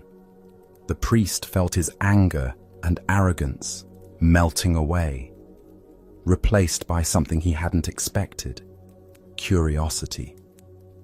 How had this simple man accomplished what felt like magic? How had he transformed a hostile confrontation into a moment of mutual understanding without ever raising his voice or asserting his authority? Still somewhat dazed by the experience, the priest sat down. As Bankai began to speak again, the words seemed to bypass his analytical mind and speak directly to his heart. For the first time in years, he listened not to find flaws or prepare counter-arguments, but simply to hear what was being offered. Buddha's wisdom tells us, true obedience is not blind submission, but conscious harmony. This ancient wisdom illuminates the difference between the compliance that comes from fear or social pressure and the natural cooperation that arises from genuine understanding. Why do we so often confuse authority with authoritarianism, influence with coercion? Zen Buddhism points to our conditioning around power. We assume that getting others to cooperate requires force, manipulation, or the assertion of superiority. But the deepest teaching here shows us that true leadership emerges from understanding human nature, not from overpowering it. The priest came expecting to encounter someone who would try to dominate him because that was the only model of authority he knew, when instead he met someone who simply invited his natural cooperativeness. His entire framework for understanding power and influence was gently challenged. Consider your own experiences with authority. The teachers, bosses, or leaders who most positively influenced your life. Did they command your respect through force, or did they earn it by appealing to your better nature? The difference is profound. Forced compliance creates resentment and resistance, while invited cooperation creates genuine change. In our daily relationships, we often fall into the same trap as the priest. We approach conflicts assuming we need to overpower others to get what we want. We prepare arguments, marshal our defenses, and ready ourselves for battle. But Bankai's approach suggests a different possibility. What if we assumed the best about others and invited their natural wisdom to emerge? Zen teacher Thich Nhat Hanh wrote, "When another person makes you suffer, it is because he suffers deeply within himself, and his suffering is spilling over." The priest's aggression came from his own insecurity and fear of being displaced. Bankai's genius lay in seeing past the hostile surface to the suffering underneath, then responding to the suffering rather than the aggression. This doesn't mean being passive or allowing ourselves to be mistreated. Bankai maintained clear boundaries and didn't submit to the priest's demands for a debate. Instead, he redirected the energy of the encounter towards something more constructive. He transformed a potential power struggle into a teaching moment. The Buddha taught, Hatred is never appeased by hatred in this world. By non-hatred alone is hatred appeased. This is a law eternal. This principle applies not just to obvious hatred, but to all forms of resistance and conflict. When we meet resistance with resistance, we simply create more tension. When we meet resistance with understanding, we create space for transformation. Tonight, as you consider the relationships and situations in your life where you feel the need to assert your will or defend your position, can you remember the gentle master who never commanded obedience, yet received complete cooperation? Can you find ways to invite others' natural wisdom rather than trying to overpower their resistance? As the Buddha observed, in separateness lies the world's greatest misery. In compassion lies the world's true strength. True authority comes not from the power to make others obey, but from the wisdom to help them discover their own desire to cooperate in creating something beautiful together. Let us keep going on our journey. The following story reveals the difference between helping and holding on. This is the lesson of the two monks and the woman at the river. Two monks were traveling together along a mountain path, making their way to a distant monastery where they planned to continue their studies. Both were dedicated practitioners who had taken strict vows as part of their spiritual training, including a vow to avoid all physical contact with women. This wasn't born from disrespect, but from their understanding that such discipline helped maintain focus on their spiritual development. As they approached a swollen river where the usual bridge had been damaged by recent storms, they encountered a young woman standing uncertainly at the water's edge. The current was strong and treacherous, filled with debris from the mountain runoff, and she was clearly afraid to attempt crossing alone. "Please, honored monks," she called to them, "could one of you help me cross this dangerous water? I'm not strong enough to make it safely on my own." One of the monks immediately tensed, his mind racing through their monastic rules and the potential complications of this situation. Physical contact with women was explicitly forbidden, and he began formulating explanations for why they couldn't help, perhaps suggestions for alternative solutions that wouldn't require breaking their vows. The other monk, however, took one look at the woman's predicament and the genuine danger she faced, and made a different choice.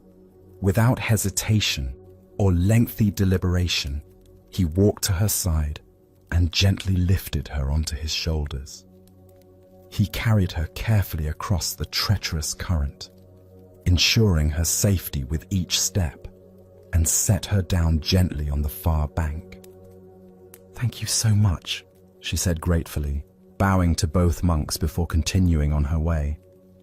The two monks resumed their journey, but the atmosphere between them had changed dramatically.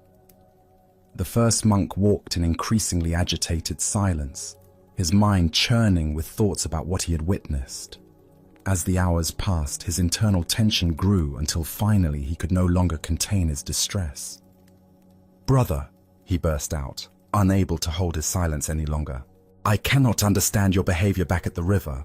Our spiritual training explicitly teaches us to avoid any physical contact with women.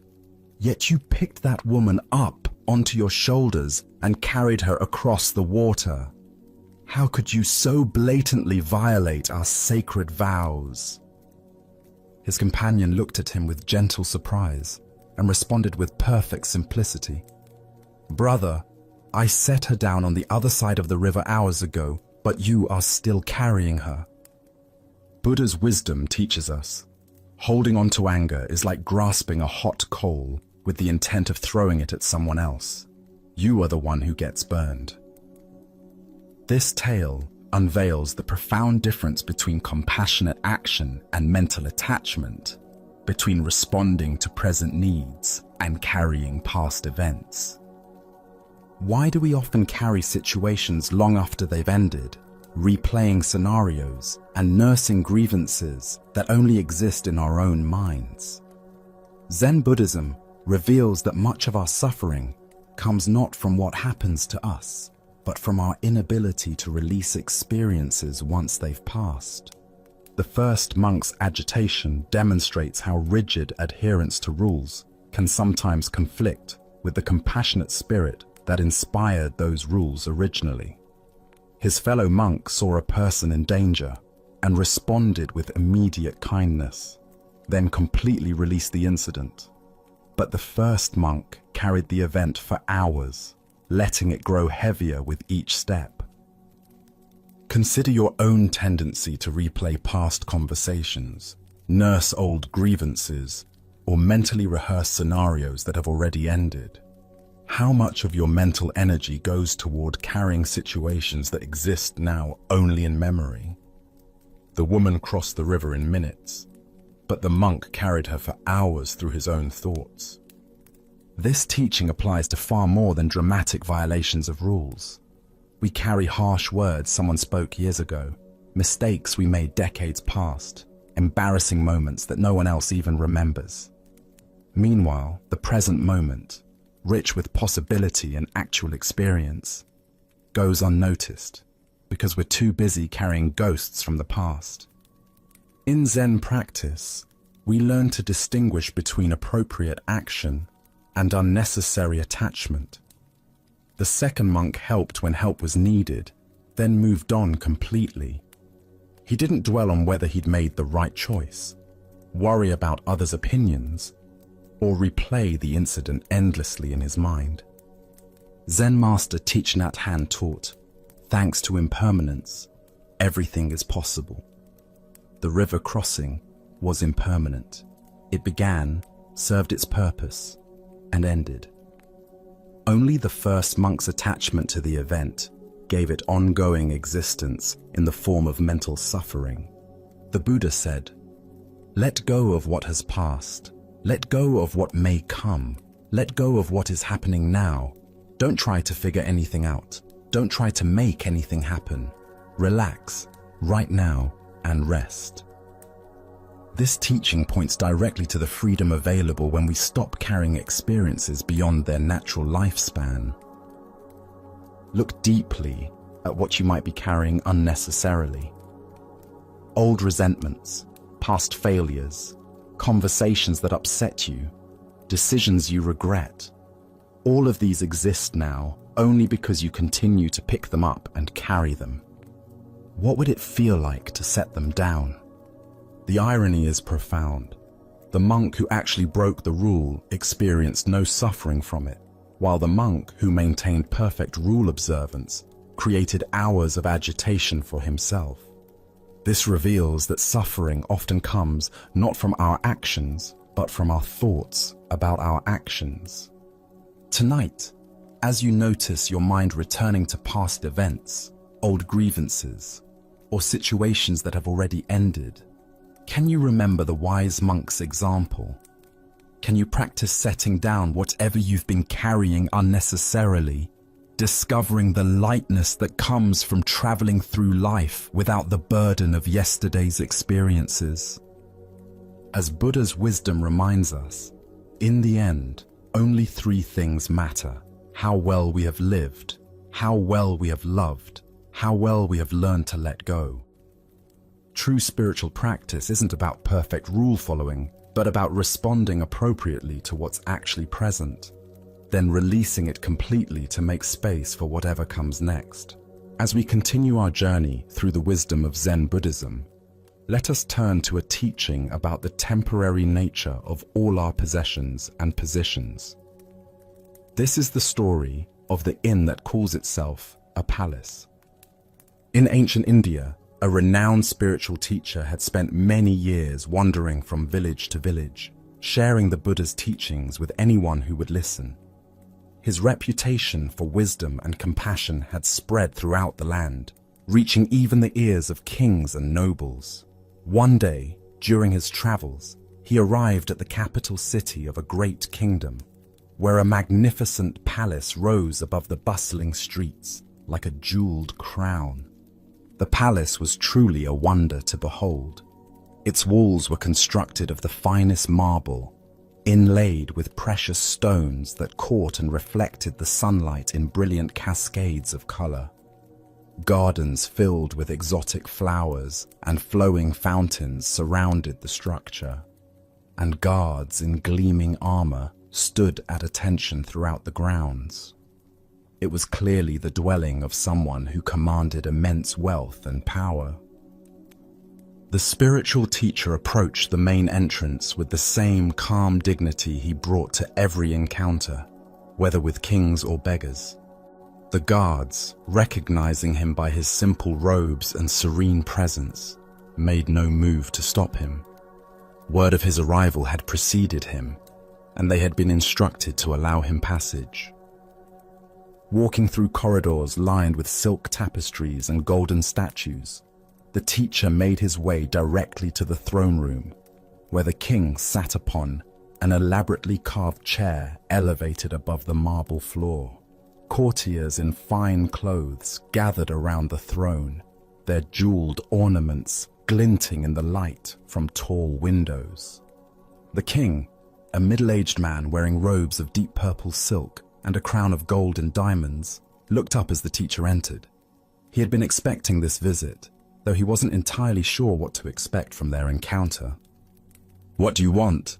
the king asked directly, his voice carrying the authority of someone accustomed to immediate answers and unquestioning obedience. The teacher bowed respectfully, but spoke with quiet confidence. "Your Majesty, I would like a place to sleep in this inn."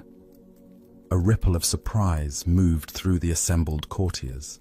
The king's eyebrows rose, and his expression shifted from curiosity to confusion. "But this is not an inn," the king replied, gesturing to the opulent surroundings. "This is my palace. I am the ruler of this kingdom, and this has been the seat of royal power for generations." The teacher nodded thoughtfully, as if considering this information carefully. "I see. May I ask, Your Majesty, who owned this palace before you?" "My father," the king replied, his tone becoming slightly defensive. "He ruled here for 30 years before his death. This palace was his seat of power, as it is now mine." "Ah," the teacher said with genuine interest. "And who owned it before him?" "My grandfather," the king answered, beginning to sense where these questions might lead. "He too ruled from this throne. He also is dead." The teacher paused, allowing the weight of these words to settle in the vast throne room. The courtiers had grown quiet, sensing the profound direction of this unusual conversation. Even the king found himself waiting, almost despite himself, for the teacher's response. Finally, the teacher spoke with gentle clarity that seemed to fill every corner of the ornate room. "And this place where people live for a short time and then move on, did I hear you say that it is not an inn?" The silence that followed was complete. The king sat motionless on his throne, the teacher's words penetrating layers of assumption and identity he had never questioned. The courtiers remained frozen, as if witnessing something beyond their normal understanding of royal protocol and worldly power. The Buddha taught, "All conditioned things are impermanent. Work out your salvation with diligence." This profound truth reveals itself in the teacher's penetrating question about the inn that calls itself a palace. Why do we cling so fiercely to possessions and positions that are, by their very nature, temporary? Zen Buddhism explains that our attachment to permanence creates suffering because it conflicts with the fundamental reality of impermanence. Everything we think we own, including our own bodies and identities, we hold only temporarily. Look deeply at your own experience. The house you call yours, the car you drive, the job title you carry, the bank account balance you monitor, all of these are temporary arrangements. You inhabit them for a period of time, then move on, just as others inhabited them before you and will inhabit them after you. This doesn't mean we should become indifferent to our responsibilities or careless with our possessions. Rather, it invites us to hold them more lightly, recognizing their transient nature. The king's palace was indeed magnificent and served important functions, but it was also unmistakably an inn where occupants stayed temporarily before departing. The deeper teaching here shows us how identification with temporary roles creates unnecessary suffering when we forget the impermanent nature of our positions, whether as parent, professional, homeowner, or even student of Zen. We create anxiety trying to maintain what cannot be permanently maintained. Consider your own attachments. Perhaps it's your professional identity, your relationships, your health, or your spiritual achievements. Each of these is precious and worthy of care, but each is also subject to change. The executive becomes retired, the parent becomes empty nester, the student becomes teacher, the healthy person faces illness. These transitions are not failures, but natural expressions of impermanence. Vietnamese Zen master Thich Nhat Hanh taught, "Thanks to impermanence, everything is possible." This teaching reframes impermanence from something to fear into something to celebrate. Because nothing lasts forever, suffering states can transform into joy, closed hearts can open to love, and even the most entrenched patterns can shift toward wisdom. In Zen practice, we cultivate what's called non-attachment, caring deeply while holding lightly. This doesn't mean we become cold or indifferent, but that we learn to love without clinging, to work without grasping, and to enjoy without demanding permanence. The spiritual teacher's insight pierces through the illusion that any of us are permanent owners of anything. We are all temporary guests in the inn of existence, borrowing our roles and possessions for the brief time we inhabit them. This recognition can bring either despair or profound liberation, depending on how we receive it. Buddha spoke of this when he said, "Everything is impermanent. Try to accomplish as much virtue as possible." This teaching encourages us not to waste our temporary time in the inn, but to use it wisely, cultivating love, wisdom, and compassion while we have the opportunity. Tonight, as you rest in your own temporary dwelling, surrounded by your own temporary possessions, can you feel the profound freedom that comes with recognizing their transient nature? Can you sense how this recognition might actually increase your appreciation rather than diminish it? As the Buddha taught, of all footprints, that of the elephant is supreme. Similarly, of all meditative themes, that on death is supreme. By remembering the temporary nature of our stay in this inn called life, we discover the urgency and preciousness of each moment we're given to practice love and awareness. As we continue our journey through the wisdom of Zen Buddhism, let us explore a story about transforming our relationship with suffering. This is the tale of the salt and the lake. In a quiet monastery nestled among rolling hills, there lived an aging master, renowned for his patience and wisdom. Among his students was a young apprentice whose heart had become heavy with complaints about life's difficulties. Each morning, the apprentice would arrive with fresh grievances. "Master, why is life so hard? Yesterday, my meditation was disturbed by noise. Today, my back aches from the hard floor. When will this suffering end?"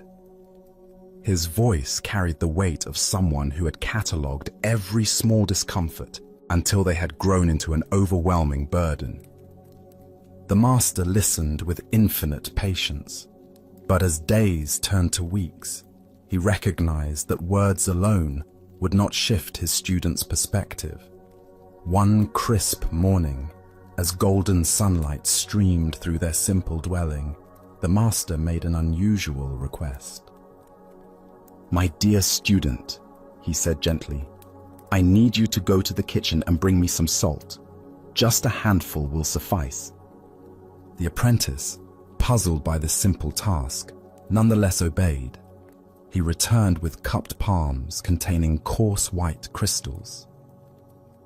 "Now," the master instructed, producing a small glass of water, "place all of that salt into this glass and drink it." The young man hesitated. "Master, that seems like far too much salt for such a small amount of water." "Trust the process," the master replied. "Drink." The apprentice poured the salt into the glass, watching the crystals dissolve into a cloudy, unappetizing mixture. He lifted it to his lips and took a large gulp, immediately grimacing as the intensely bitter taste filled his mouth. "How does it taste?" the master asked. "Bitter," the apprentice spat. "Terribly, overwhelmingly bitter. I can barely stand it." The master chuckled softly. "Excellent. Now bring that same amount of salt and come with me." Together, they walked in contemplative silence until they reached the shores of a pristine mountain lake. The water stretched before them like a mirror, reflecting the sky so perfectly that it was difficult to tell where earth ended and heaven began. "Now," the master said, "place this handful of salt into the lake." The apprentice waded into the shallow water and opened his hands, watching as the salt crystals scattered across the lake's surface, quickly dissolving without leaving any visible trace. "Drink from the lake," the master instructed. The young man cupped the lake water in his hands and brought it to his lips. The water was clean, refreshing, with the pure taste of mountain streams. "How does it taste?" the master asked. "Much fresher," the apprentice replied, genuinely surprised. "Clean and pure." "Do you taste the salt?" the master inquired gently. The student paused, paying careful attention. "No," he said slowly. "I don't taste any salt at all." The master sat beside his student on a smooth stone at the water's edge. His weathered hands reached out to clasp the young man's hands in profound tenderness. "My dear student," the master said, "the pain of life is pure salt, no more, no less. The amount of pain in existence remains constant, but the amount of bitterness we experience depends entirely on the container we put that pain into." The apprentice listened with new understanding. "When you are in pain," the master continued, "the only thing you can truly control is your response. You can choose to be a small glass where every grain of salt overwhelms your senses, or you can choose to enlarge your sense of things to become like this vast lake where the same salt dissolves harmlessly into something much greater." The master paused. "Stop being a glass, my friend. Become a lake. The Buddha once said, 'Pain is certain, suffering is optional.' This fundamental teaching reveals the heart of our relationship with difficulty. We cannot eliminate the challenges woven into human existence, but we have tremendous power over how that pain affects us. What emerges from this story is understanding about consciousness itself. Our awareness is not fixed in size. It can contract into the narrow confines of a glass, where every difficulty looms enormous, or it can expand into the spaciousness of a lake, where the same difficulties become manageable. Why do we often choose to be the glass rather than the lake? First is our tendency toward pain myopia, becoming so focused on discomfort that it fills our entire awareness. Second is our habit of story proliferation, taking a single, painful event and creating elaborate narratives about how unfair life is. Third is the comparing mind, measuring our pain against an imaginary standard of how life should be. The lake perspective doesn't minimize genuine pain or suggest passivity. Rather, it offers a skillful way of relating to inevitable challenges that doesn't compound them with unnecessary suffering. From lake consciousness, we can respond to problems more creatively because we're not overwhelmed. Zen master Thich Nhat Hanh taught, "Thanks to impermanence, everything is possible." From the lake perspective, we remember that everything arises and passes away within the vast space of awareness. Today's crisis becomes tomorrow's memory. We become a lake through practices that naturally expand awareness.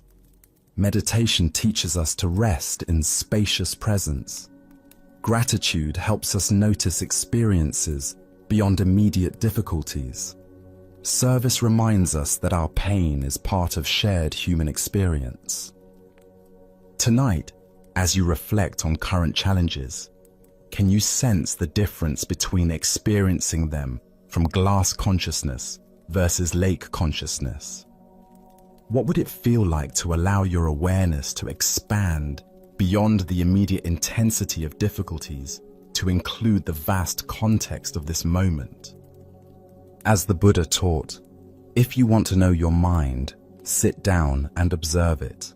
If your mind is clear, happiness will come. The clarity he speaks of is not the absence of salt, but the spaciousness to hold it skillfully. In becoming lakes rather than glasses, we discover that pain can become a gateway to deeper compassion and freedom. Now let us explore a story about the power of belief and the destiny we create through faith itself.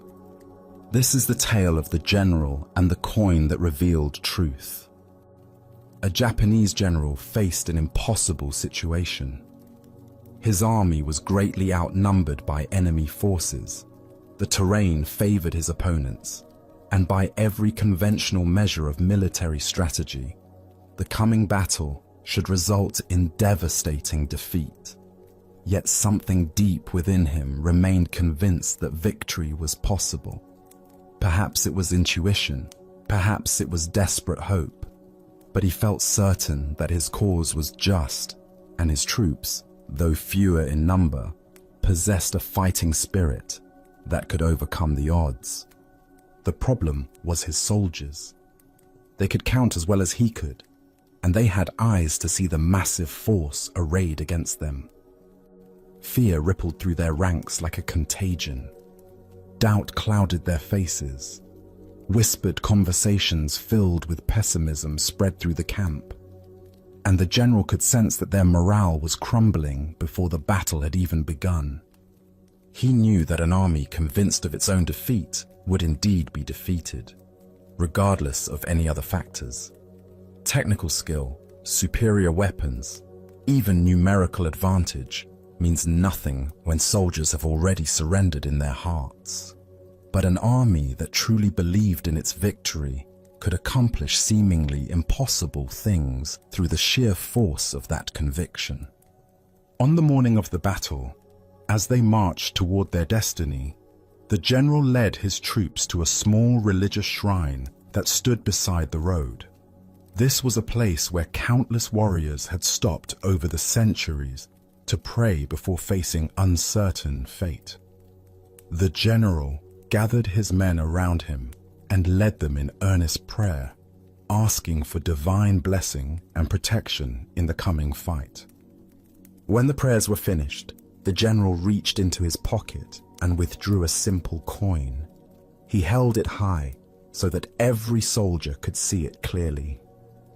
"My brothers," he called out, his voice carrying across the assembled ranks, We have prayed, and now we will let heaven itself reveal our destiny. I will toss this coin into the air. If it lands heads, we are fated to win this battle. If it lands tails, we are destined to lose. Let us discover what the gods have decided for us."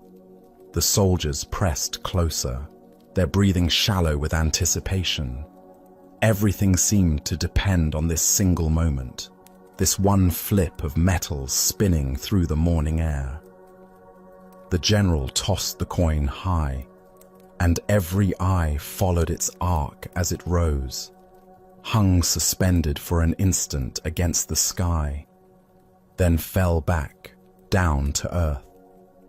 The coin landed and lay still in the dust. It was heads. A cheer erupted from the troops that could probably be heard for miles. Soldiers who had been grim and fearful moments before now laughed with joy and embraced each other with renewed confidence. The gods had spoken. Victory was assured. Their cause was blessed by heaven itself. Filled with this divine confidence, the soldiers attacked their enemies with such fierce determination and coordinated power that they achieved exactly what the coin had predicted.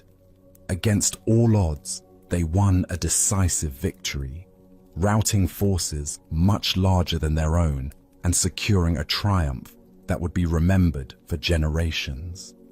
After the battle, as the general walked among his celebrating troops, his lieutenant approached him with wonder in his eyes. "General," the lieutenant said, "what an incredible thing. The coin revealed our true destiny, just as you said it would. Surely no human power can change what heaven has decreed." "You are absolutely right," the general replied with a knowing smile. He reached into his pocket and withdrew the coin, holding it so his lieutenant could examine it closely. "No one can change destiny." The lieutenant looked at the coin and gasped. Both sides showed heads. The Buddha once said, "All that we are is the result of what we have thought. The mind is everything. What we think, we become." Here we discover the profound truth that destiny is not something that happens to us, but something we create through the power of our own beliefs and expectations. Why do we so readily assume that fate is beyond our influence, when our own minds play such a crucial role in shaping what unfolds? Zen Buddhism teaches that while we cannot control all external circumstances, we have tremendous power over the internal conditions that determine how we respond to whatever arises. The general understood something profound about human psychology and the nature of reality itself. He knew that his soldiers' belief in victory was more important than their numerical disadvantage. He recognized that confidence, determination, and fighting spirit could overcome superior numbers when those qualities were genuinely present. But here's the deeper teaching. The general didn't simply manipulate his troops through deception. He created the conditions that allowed their natural courage and strength to emerge. The soldiers possessed the ability to fight brilliantly all along. They simply needed to believe in themselves and their cause. Consider your own relationship with destiny and possibility. How often do you assume that outcomes are predetermined, that success or failure is beyond your influence? The general's two-headed coin represents the power we all possess to tip the scales in favor of positive outcomes through the quality of our engagement with life. This doesn't mean we can control everything through positive thinking, or that believing in something makes it automatically true. The soldiers still had to fight the battle. They still had to demonstrate actual skill and courage. But their belief in victory created the psychological conditions that allowed their best qualities to manifest. In Zen practice, we learn to work skillfully with both effort and surrender, both intention and acceptance. We recognize that while we cannot dictate specific outcomes, we can profoundly influence the energy and attention we bring to any situation. This quality of engagement often determines whether we experience success or failure, regardless of external circumstances. Zen master Huang Po taught, "The foolish reject what they see, not what they think. The wise reject what they think, not what they see." The general was wise enough to see that his soldiers' thoughts about the battle were more influential than their thoughts about their numerical disadvantage. He worked with the reality of psychology rather than fighting against it. Look deeply at the various challenges and opportunities in your own life. Where might you be carrying a tails mentality, assuming defeat before you fully engaged, focusing on obstacles rather than possibilities, letting fear determine your level of effort? And where might you need to create your own two-headed coin, a practice or perspective that consistently orients you toward positive engagement, regardless of circumstances? The Buddha taught, "We are what we think. All that we are arises with our thoughts. With our thoughts, we make the world." This isn't magical thinking, but recognition of the creative power of consciousness itself. When we approach situations with genuine confidence, clarity, and commitment, we often discover capabilities we didn't know we possessed. Tonight, as you consider the battles you're facing and the outcomes you're hoping for, can you find your own version of the general's wisdom? Can you create internal conditions that support your highest possibilities rather than your deepest fears? Can you recognize that while you cannot control destiny, you have profound influence over the beliefs and attitudes that shape how destiny unfolds through you? Buddha's wisdom reminds us, thousands of candles can be lighted from a single candle, and the life of the candle will not be shortened. Happiness never decreases by being shared. The general's confidence lit the flame of belief in every soldier's heart. Sometimes the most powerful thing we can do is create the conditions that allow others and ourselves to discover the strength that was there all along. Let us now turn to a story about the relationship between outer circumstances and inner cultivation. This is the tale of the horse and the mind. In a remote mountain region where execution grounds served as sobering reminders of mortality, Zen master Bankai sought to test the depth of his spiritual realization. For several nights, he sat in meditation beneath a wooden crucifix, using the proximity of death to penetrate more deeply into the nature of existence. After completing this intense retreat, Bankai made his way to a nearby area where he could rest.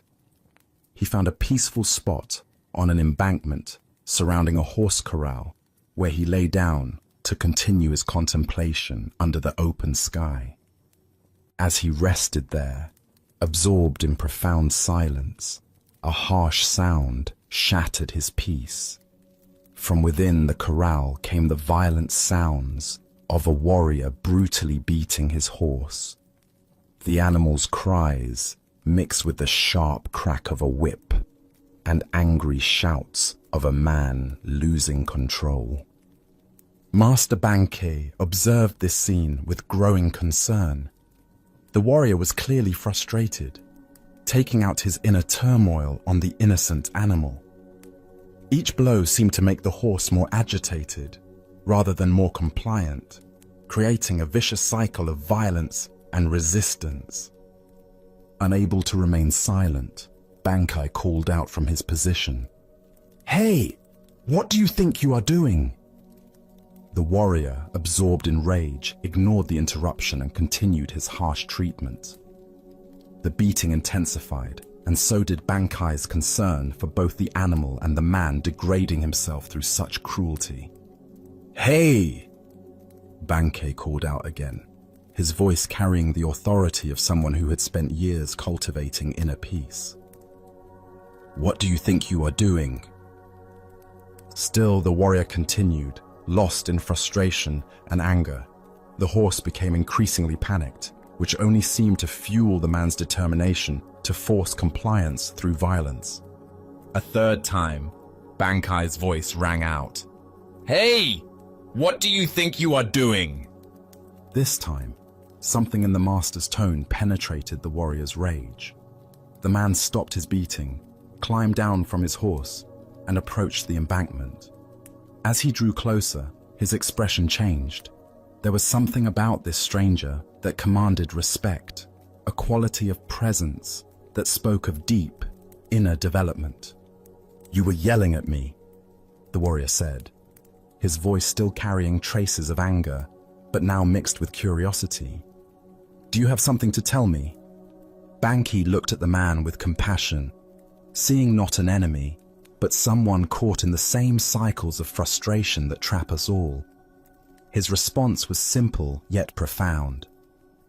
"Rather than beat your horse for being unruly, why not chastise yourself and train your own mind right?" The words hung in the air between them, like a bridge connecting two very different approaches to dealing with difficulty. The warrior had been trying to solve his problem through external force and control. Bankai was pointing to an entirely different possibility. As the Buddha observed, conquer anger with non-anger, conquer badness with goodness, conquer meanness with generosity, conquer dishonesty with truth. This teaching captures the essence of what Bankai offered the frustrated warrior. The recognition that our external struggles mirror our internal state. What emerges from this story is the profound insight that we cannot successfully force the world to conform to our expectations through aggression or control. The warrior's approach, beating the horse into submission, represents how we often try to manage difficult circumstances in our own lives. We become frustrated with external conditions and respond with force, criticism, or manipulation, never recognizing that the real work lies within. Why do we instinctively blame external circumstances for our frustration?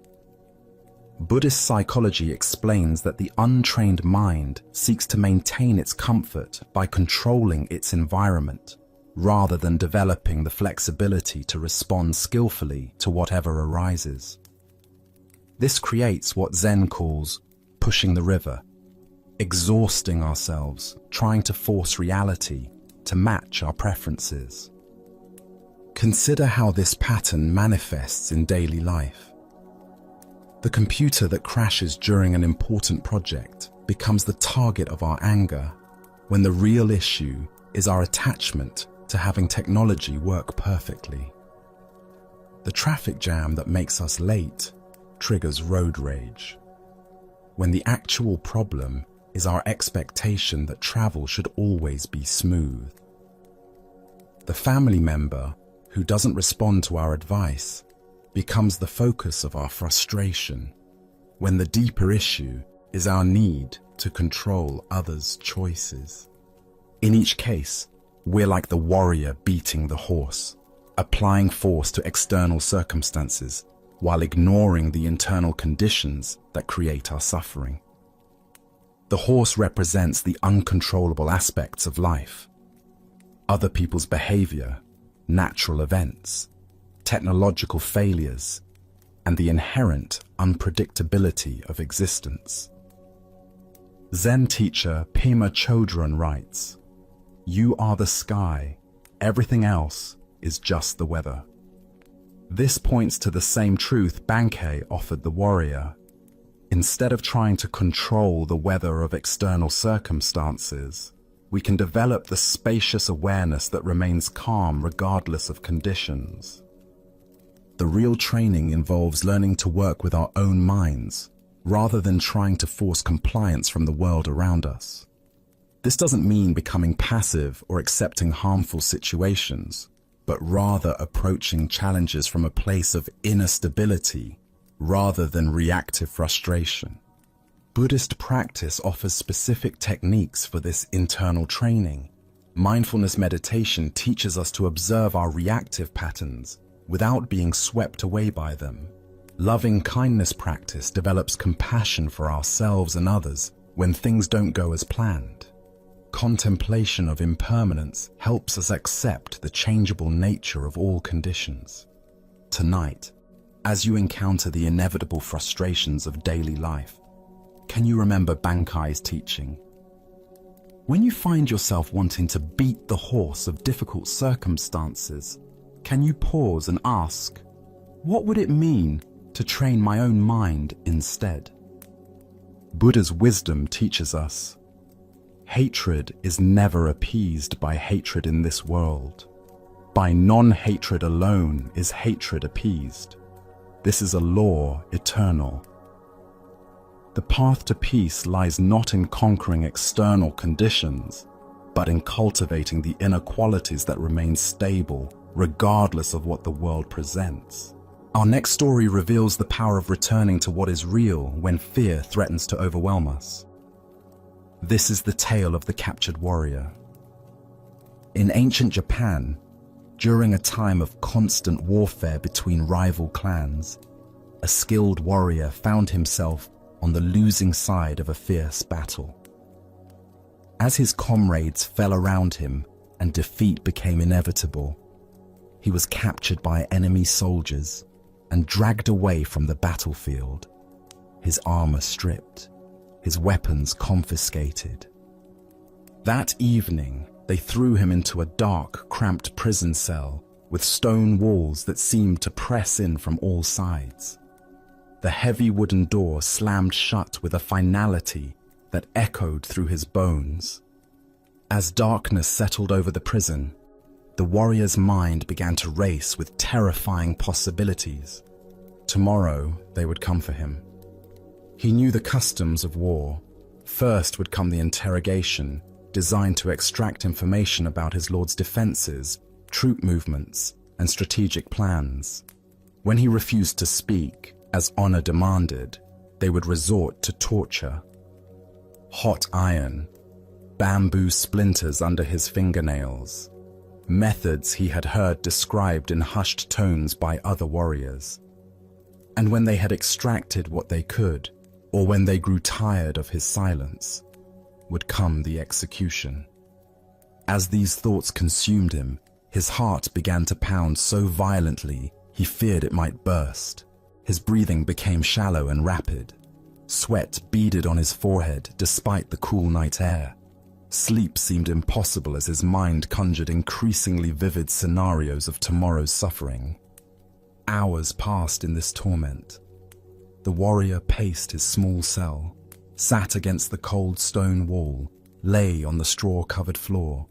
Nothing brought relief from the visions of impending doom that played repeatedly in his mind like a terrible dream he couldn't escape. Then, in the depths of his despair, he remembered the gentle voice of his Zen master back at the monastery where he had studied before becoming a warrior. The old teacher's words came to him as clearly as if the master were sitting beside him in the cell. Tomorrow is not real. It is an illusion. The only reality is now. At first, the warrior's frightened mind resisted these words. How could tomorrow be an illusion when the threats were so concrete, so inevitable? But as he sat quietly and allowed the teaching to penetrate deeper, something began to shift. He noticed his breathing. In this moment, he was breathing freely. He felt the straw beneath him, rough, but not uncomfortable. He heard the sound of wind moving through the trees outside his window, a sound that spoke of the natural world, continuing its ancient rhythms regardless of human conflict. In this moment, he was not being tortured. In this moment, he was not dying.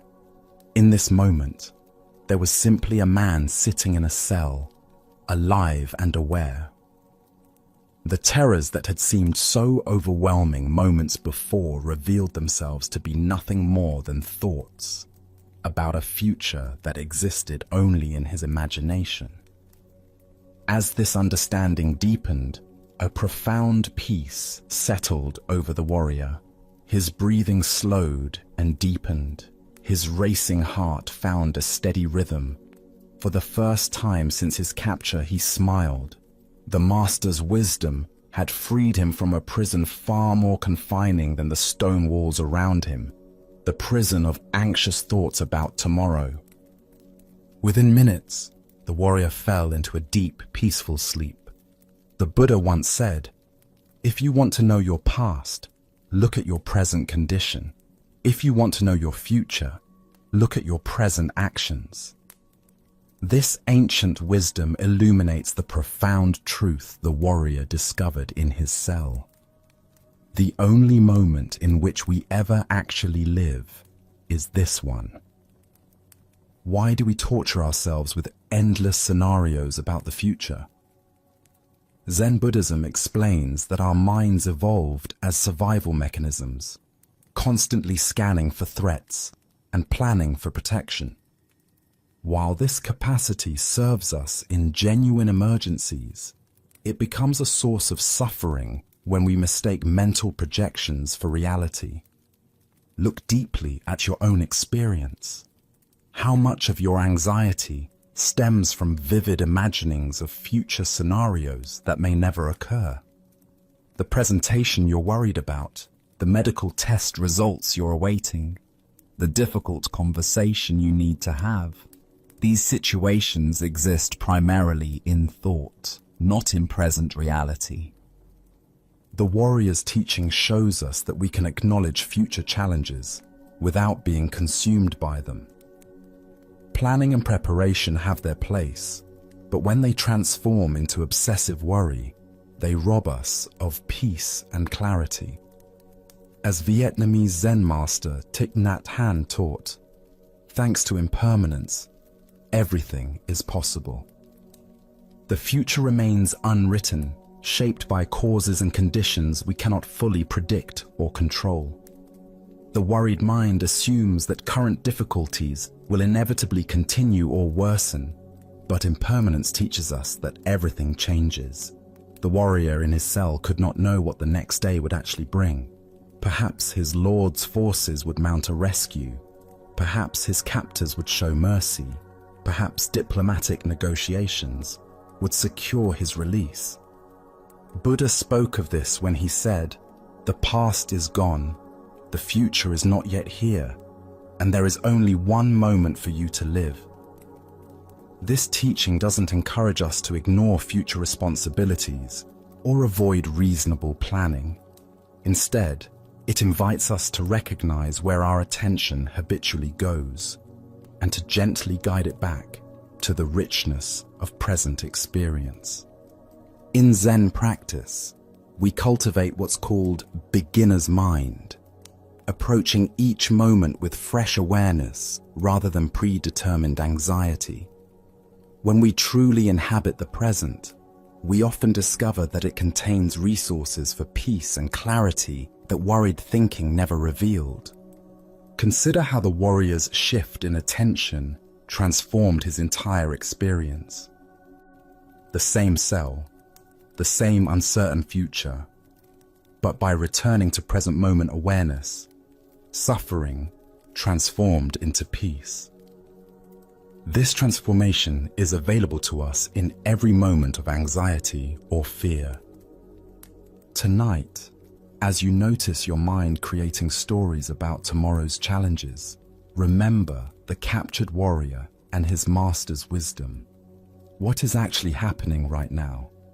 What simple experiences, breathing, sitting, the temperature of the air, are available to anchor you in reality rather than imagination? As the Buddha taught, do not dwell in the past. Do not dream of the future. Concentrate the mind on the present moment. In this teaching lies the key to the warrior's prison and our own. Now, let us explore a story about fearlessness and the power that comes from accepting what cannot be changed. This is the encounter between the general and the Zen master who could not be moved. During the violent civil wars that tore through feudal Japan, armies swept across the countryside like natural disasters, conquering villages and controlling territories through force and intimidation. When word spread that a particular warlord's army was approaching, most people would flee with whatever possessions they could carry, seeking safety in the mountains or with relatives in distant towns. In one small village, as the dreaded army drew near, the familiar pattern repeated itself. Families packed hastily, merchants closed their shops, and within hours, the streets that had been busy with daily life stood empty and silent. Everyone had fled.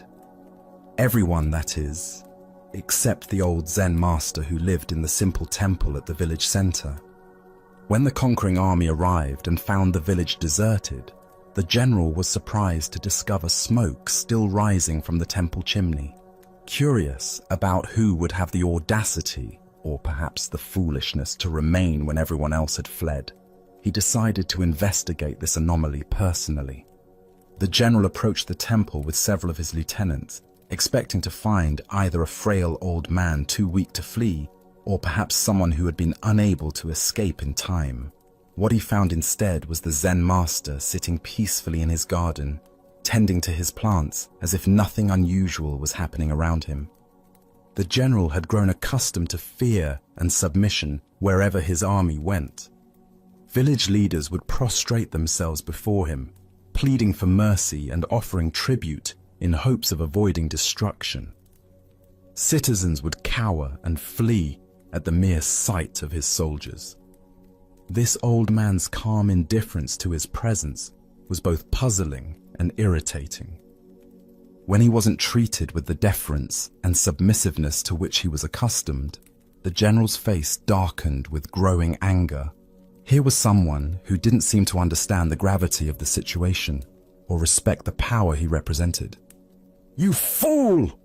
the general shouted, his voice echoing through the empty courtyard as he reached for his sword.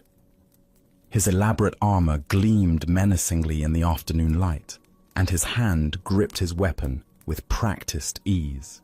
"Don't you realize that you are standing before a man who could run you through without blinking an eye?"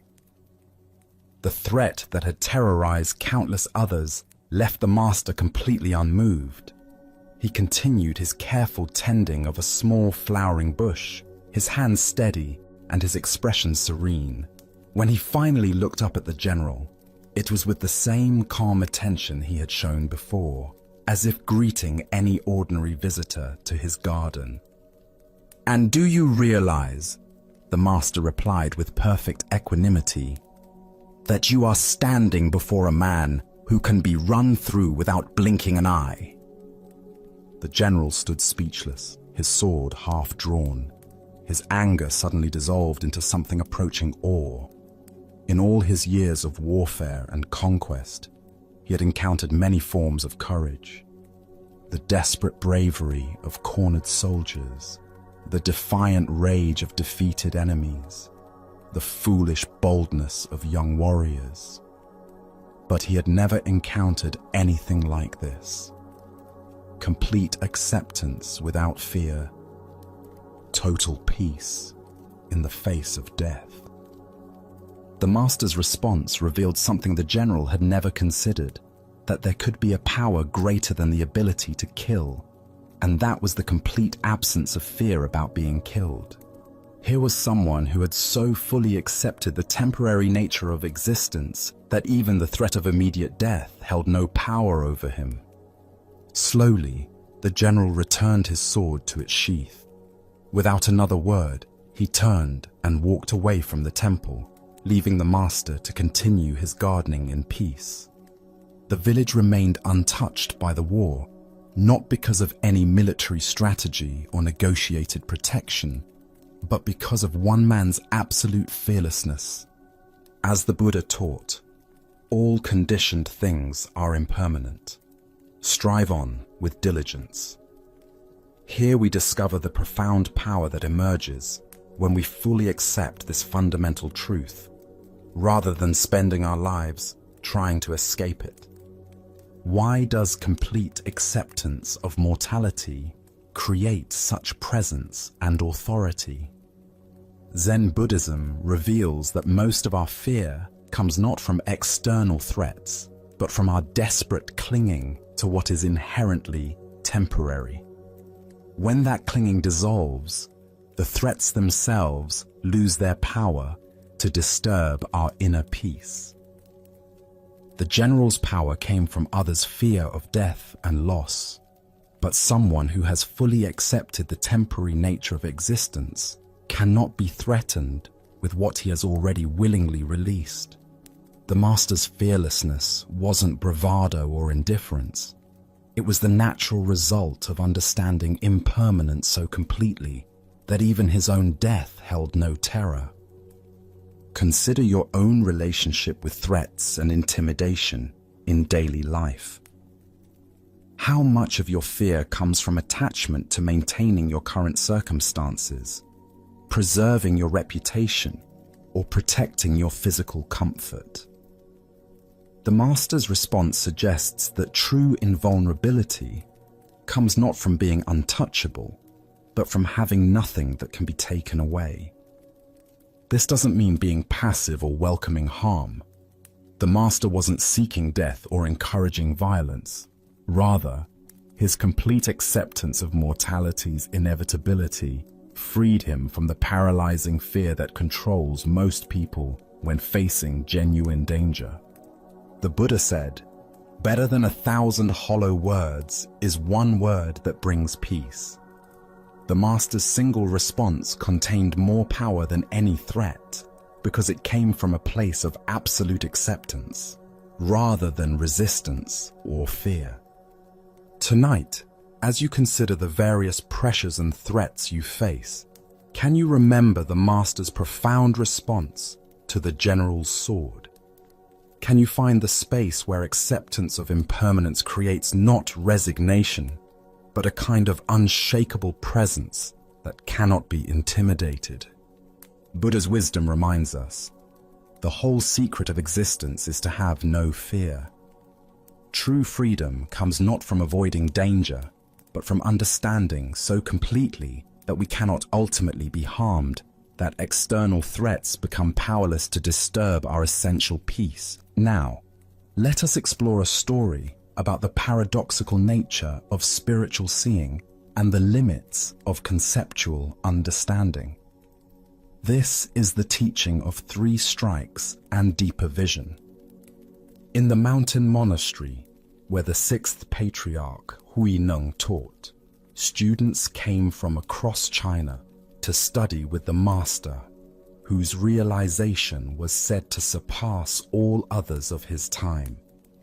Among these seekers was a brilliant young monk named Shen Hui, known for his sharp intellect and probing questions. Unlike many students who approached the patriarch with humble requests for basic instruction, Shen Hui often challenged the master with sophisticated philosophical inquiries. One afternoon, as golden sunlight streamed through the monastery windows and the air carried the peaceful sounds of monks going about their daily practice, Shen Hui found the 6th patriarch sitting quietly in the main hall. The master's posture was perfectly still, his breathing soft and natural, his expression serene yet alert, the embodiment of meditation in action. Seeing an opportunity to test his understanding against the master's realization, Shen Hui approached with a question that had been forming in his mind during his own meditation practice. The nature of perception during spiritual practice had become a source of great curiosity and confusion for him. "Hi, Master," Shen Hui said, bowing respectfully but speaking with the confidence of someone who believed his question particularly insightful. "When you sit in meditation, do you see or not?" To Shen Hui, this seemed like a perfectly reasonable inquiry into the mechanics of enlightened awareness. Did awakened consciousness involve special kinds of seeing? Did meditation reveal mystical visions or higher perceptions unavailable to ordinary minds? Or did true realization transcend seeing altogether, existing in some pure state beyond sensory experience? What he received in response was completely unexpected. Without warning, the sixth patriarch picked up his wooden teaching stick and struck Shen Hui 3 times in rapid succession, not gently, but with enough force that the blows stung sharply and left the young monk both physically uncomfortable and mentally bewildered. "When I hit you," the patriarch asked with the same calm tone one might use to discuss the weather, "does it hurt or not?" Shen Hui rubbed his smarting shoulders, his mind racing to understand what had just occurred. The question seemed simple enough, yet something about the context made him suspect that a straightforward answer might be inadequate. The physical sensation was undeniable, yet the spiritual implications felt complex. "It both does and does not hurt," he replied carefully, intuiting that the master was pointing towards some paradox beyond ordinary logic. "I both see and do not see," the sixth patriarch responded, his words carrying the weight of direct experience rather than philosophical speculation. But Shen Hui's intellect wasn't satisfied with paradox. He needed to understand the mechanics, to categorize and explain this teaching in terms his conceptual mind could grasp. "How can you both see and not see?" he pressed, genuine confusion evident in his voice. "That seems contradictory. Either you see during meditation or you don't. How can both be true simultaneously?" The patriarch's response came with the patience of someone who had spent decades helping students move beyond the limitations of dualistic thinking. "What I see," he explained with gentle clarity, "are the waverings and wanderings of my own mind. What I do not see is the right and wrong and good and bad of other people. This is my seeing and not seeing." With these words, the entire teaching crystallized. The master wasn't speaking about mystical visions or transcendent states, but about the fundamental shift in perception that accompanies genuine spiritual maturity. Ancient Buddhist wisdom tells us, the mind is everything. What you think, you become. This teaching relates profoundly to the patriarch's lesson about the nature of awakened seeing. Why do we become confused when spiritual teachings transcend ordinary logic? Zen Buddhism explains that our conceptual mind operates through dualistic categories: seeing or not seeing, pain or no pain, right or wrong. But enlightened awareness doesn't eliminate these experiences. It transforms our relationship to them. The deeper teaching here shows us what authentic spiritual perception actually involves. The patriarch sees his own mental processes clearly, the arising and passing of thoughts, emotions, and reactions. This isn't a mystical power, but the natural result of sustained mindfulness practice. He observes the waverings and wanderings of consciousness without being lost in them. Simultaneously, he doesn't see in the judgmental sense, imposing categories of right and wrong, good and bad onto others' behavior. This non-seeing isn't ignorance, but wisdom, recognizing that such judgments often say more about the observer than the observed. Look deeply at your own patterns of perception. How much of what you think you see in others actually reflects your own mental projections? When someone irritates you, are you seeing their actual behavior clearly? Or are you seeing your own triggers and reactions? When someone impresses you, are you recognizing their genuine qualities? Or are you seeing your own desires for approval or achievement? This ancient wisdom illuminates the difference between reactive perception and clear seeing. Reactive perception involves our past conditioning, our emotional needs, our judgmental habits. Clear seeing involves awareness that recognizes its own processes while remaining open to what's actually present. Zen master Dogen taught, "To study the Buddha way is to study the self. To study the self is to forget the self." This teaching points to the same insight the patriarch offered. True seeing involves turning attention toward our own mental processes rather than fixating on external judgments and evaluations. The 3 strikes Shen Hui received weren't punishment, but skillful teaching. Physical pain that both does and does not hurt points toward the mystery of conscious experience itself. Pain arises in awareness, is felt fully, yet doesn't define or limit the awareness that experiences it. Similarly, thoughts and emotions arise in consciousness without contaminating its essential clarity. Consider how this teaching might transform your daily experience. Instead of constantly evaluating others' behavior, finding fault, making comparisons, generating opinions, what if you turned that same attention toward observing your own mental reactions? What patterns would you discover in the wanderings and waverings of your own mind? This doesn't mean we become passive or lose our capacity for discernment. Rather, we develop the ability to respond from clarity rather than reactivity. When we see our own judgmental tendencies clearly, we naturally become less caught in them. When we observe our mental projections, we're less likely to mistake them for objective reality.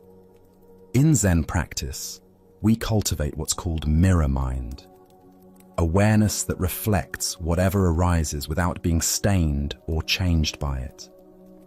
This mirror sees everything clearly while maintaining its essential emptiness and openness. Tonight, as you notice your mind categorizing and judging the experiences of your day, can you remember the patriarch's teaching? Can you turn your attention toward the seer rather than constantly evaluating what is seen? Can you discover the freedom that comes from seeing your own mental processes without being enslaved by them? Buddha spoke of this when he said, "You yourself, as much as anybody in the entire universe, deserve your love and affection." By learning to see our own mental patterns with compassion rather than judgment, we develop the clarity to see others with equal kindness and understanding. As we continue our journey through the wisdom of Zen Buddhism, let us explore a story about contentment and the nature of desire. This is the stonecutter's journey. High in the mountain villages, there lived a simple stonecutter who had discovered the secret of happiness without knowing it. Each dawn, he would climb winding paths to the quarries, his tools balanced across his shoulders.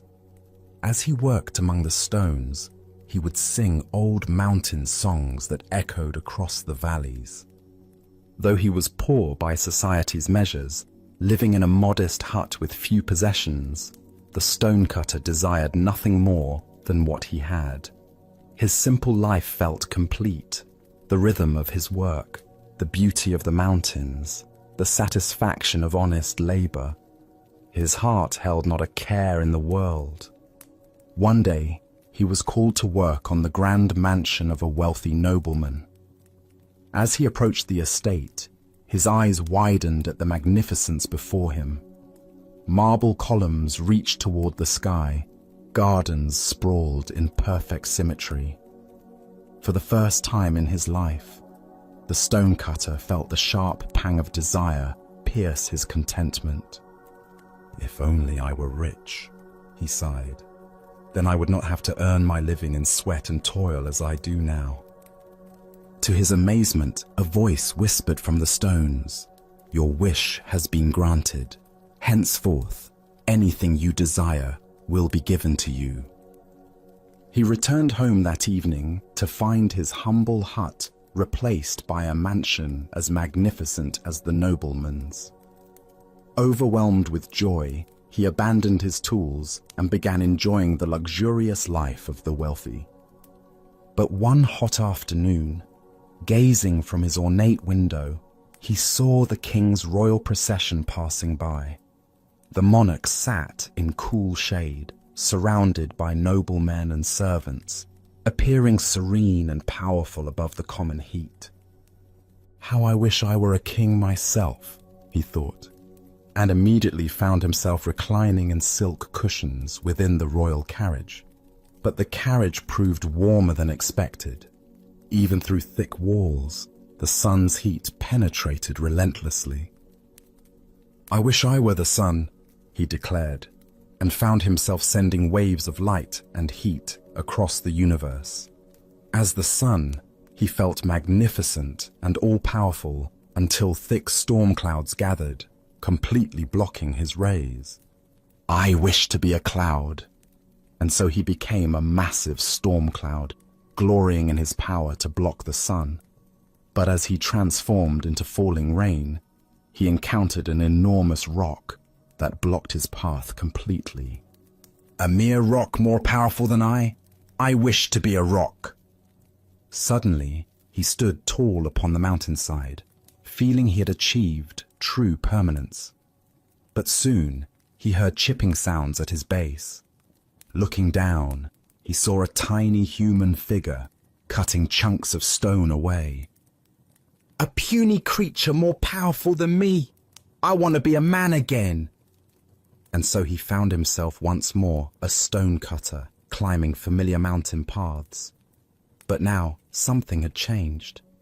As he shaped stones and felt mountain breezes, his heart swelled with deep contentment. His song returned, richer than before, because he had learned to be content with exactly who he was. The Buddha once said, "Health is the greatest gift, contentment the greatest wealth." This ancient wisdom illuminates the endless cycle of wanting that keeps us from recognizing the abundance already present in our lives. Why do we chase after different conditions, always believing happiness lies in the next transformation? Each desire fulfilled only reveals the next desire, creating an endless cycle of dissatisfaction. The stonecutter's journey reveals the futility of seeking happiness through external circumstances. Consider your own versions of this cycle. "I'll be happy when I get promoted," only to discover new stresses. "I'll be content with more money," only to find greater wealth brings new worries. Each achievement reveals the next mountain to climb. Zen teacher Suzuki Roshi said, "Each of you is perfect the way you are, and you can use a little improvement."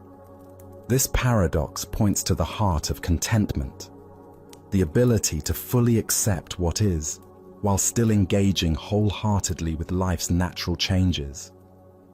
The stonecutter's final transformation wasn't into something greater, but into appreciation for what he had always been.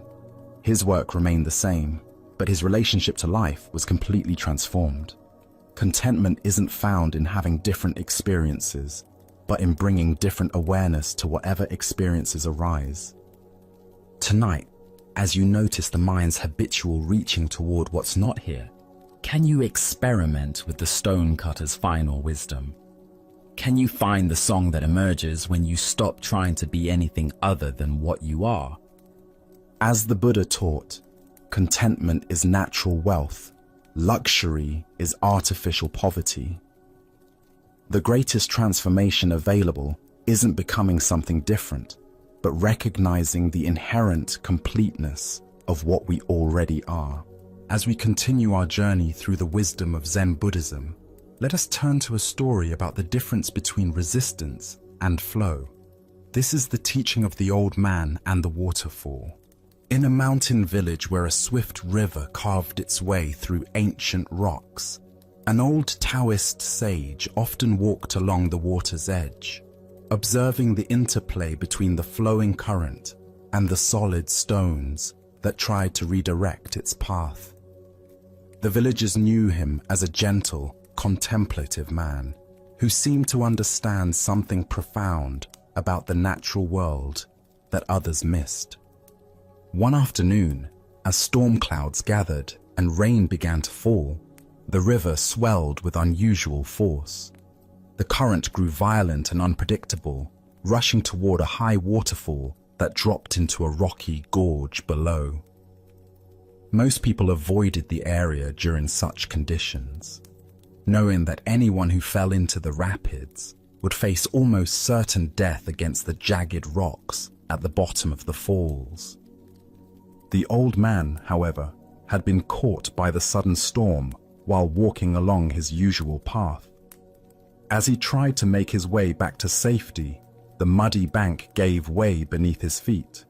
Before he could catch himself, he tumbled into the raging torrent and was immediately swept away by the powerful current. Villagers who witnessed his fall cried out in horror.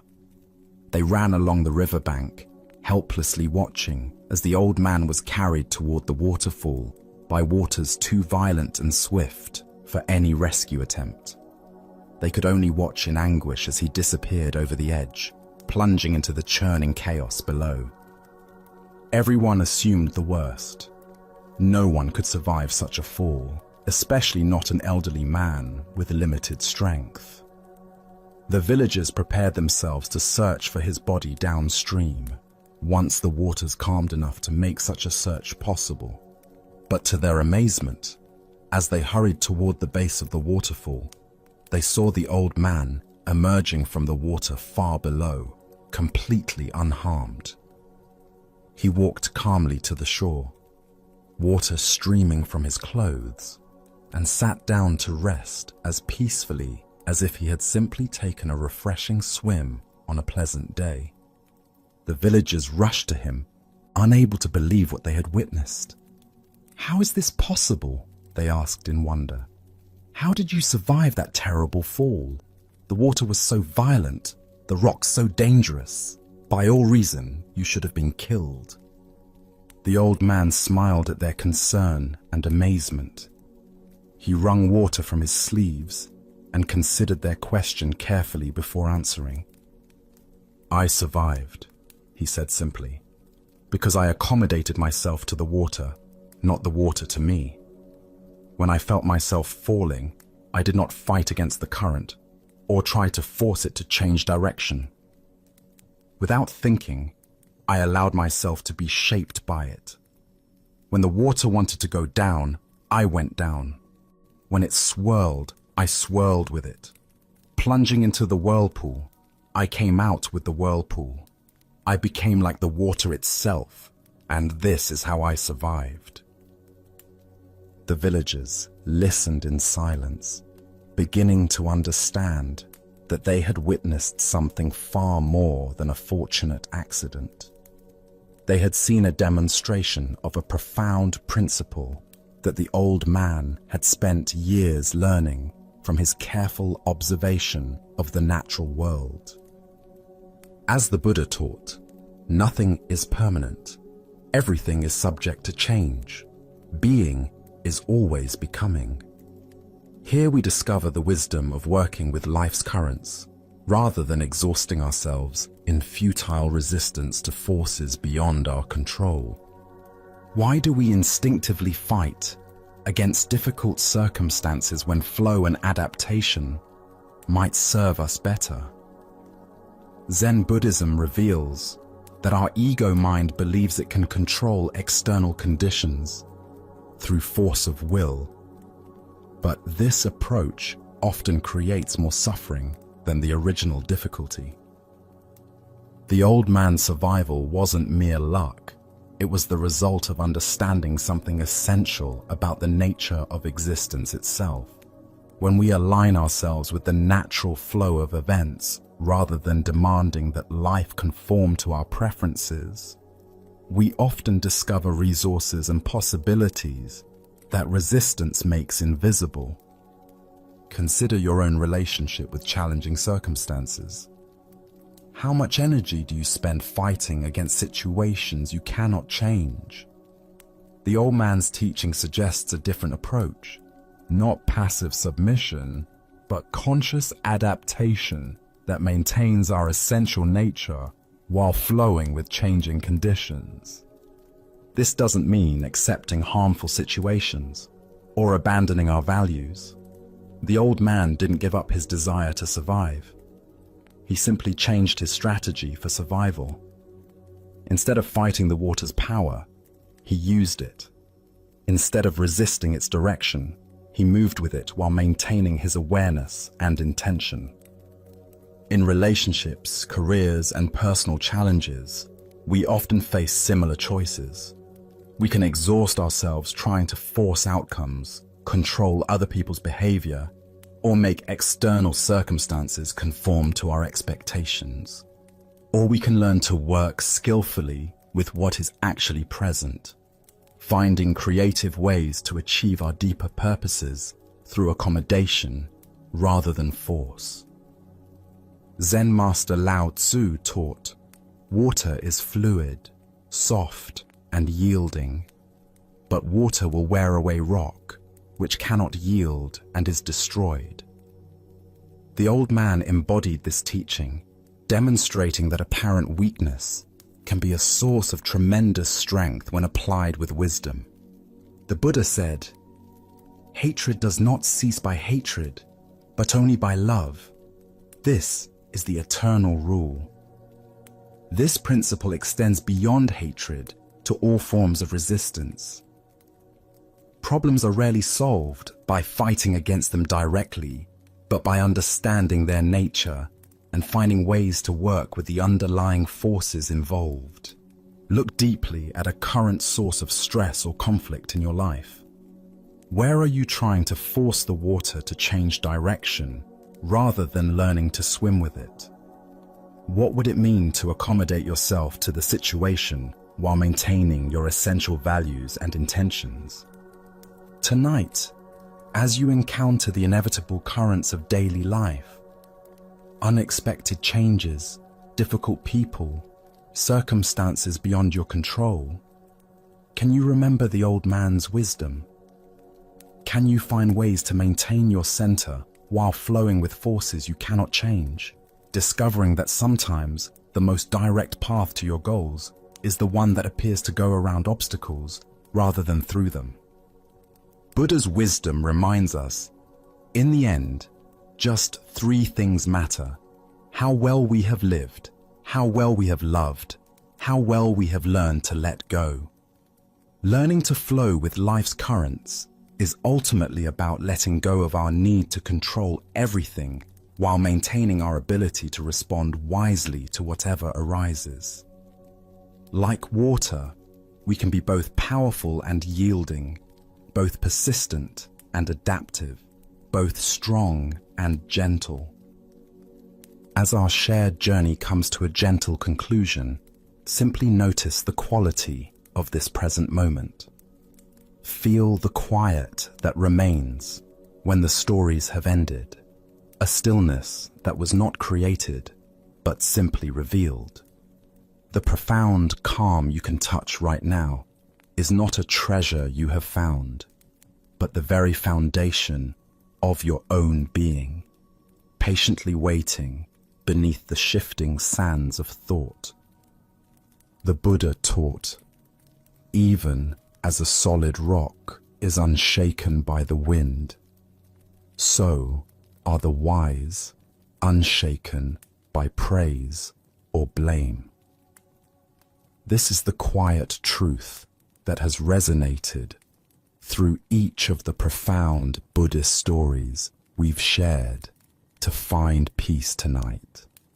The winds of life, our worries, our plans, the endless commentary of the mind are ceaseless.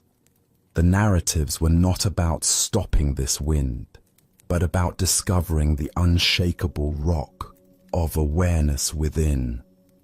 Each one was a lesson in finding that internal anchor, that deep-seated stability that is unmoved by the passing weather of our experience.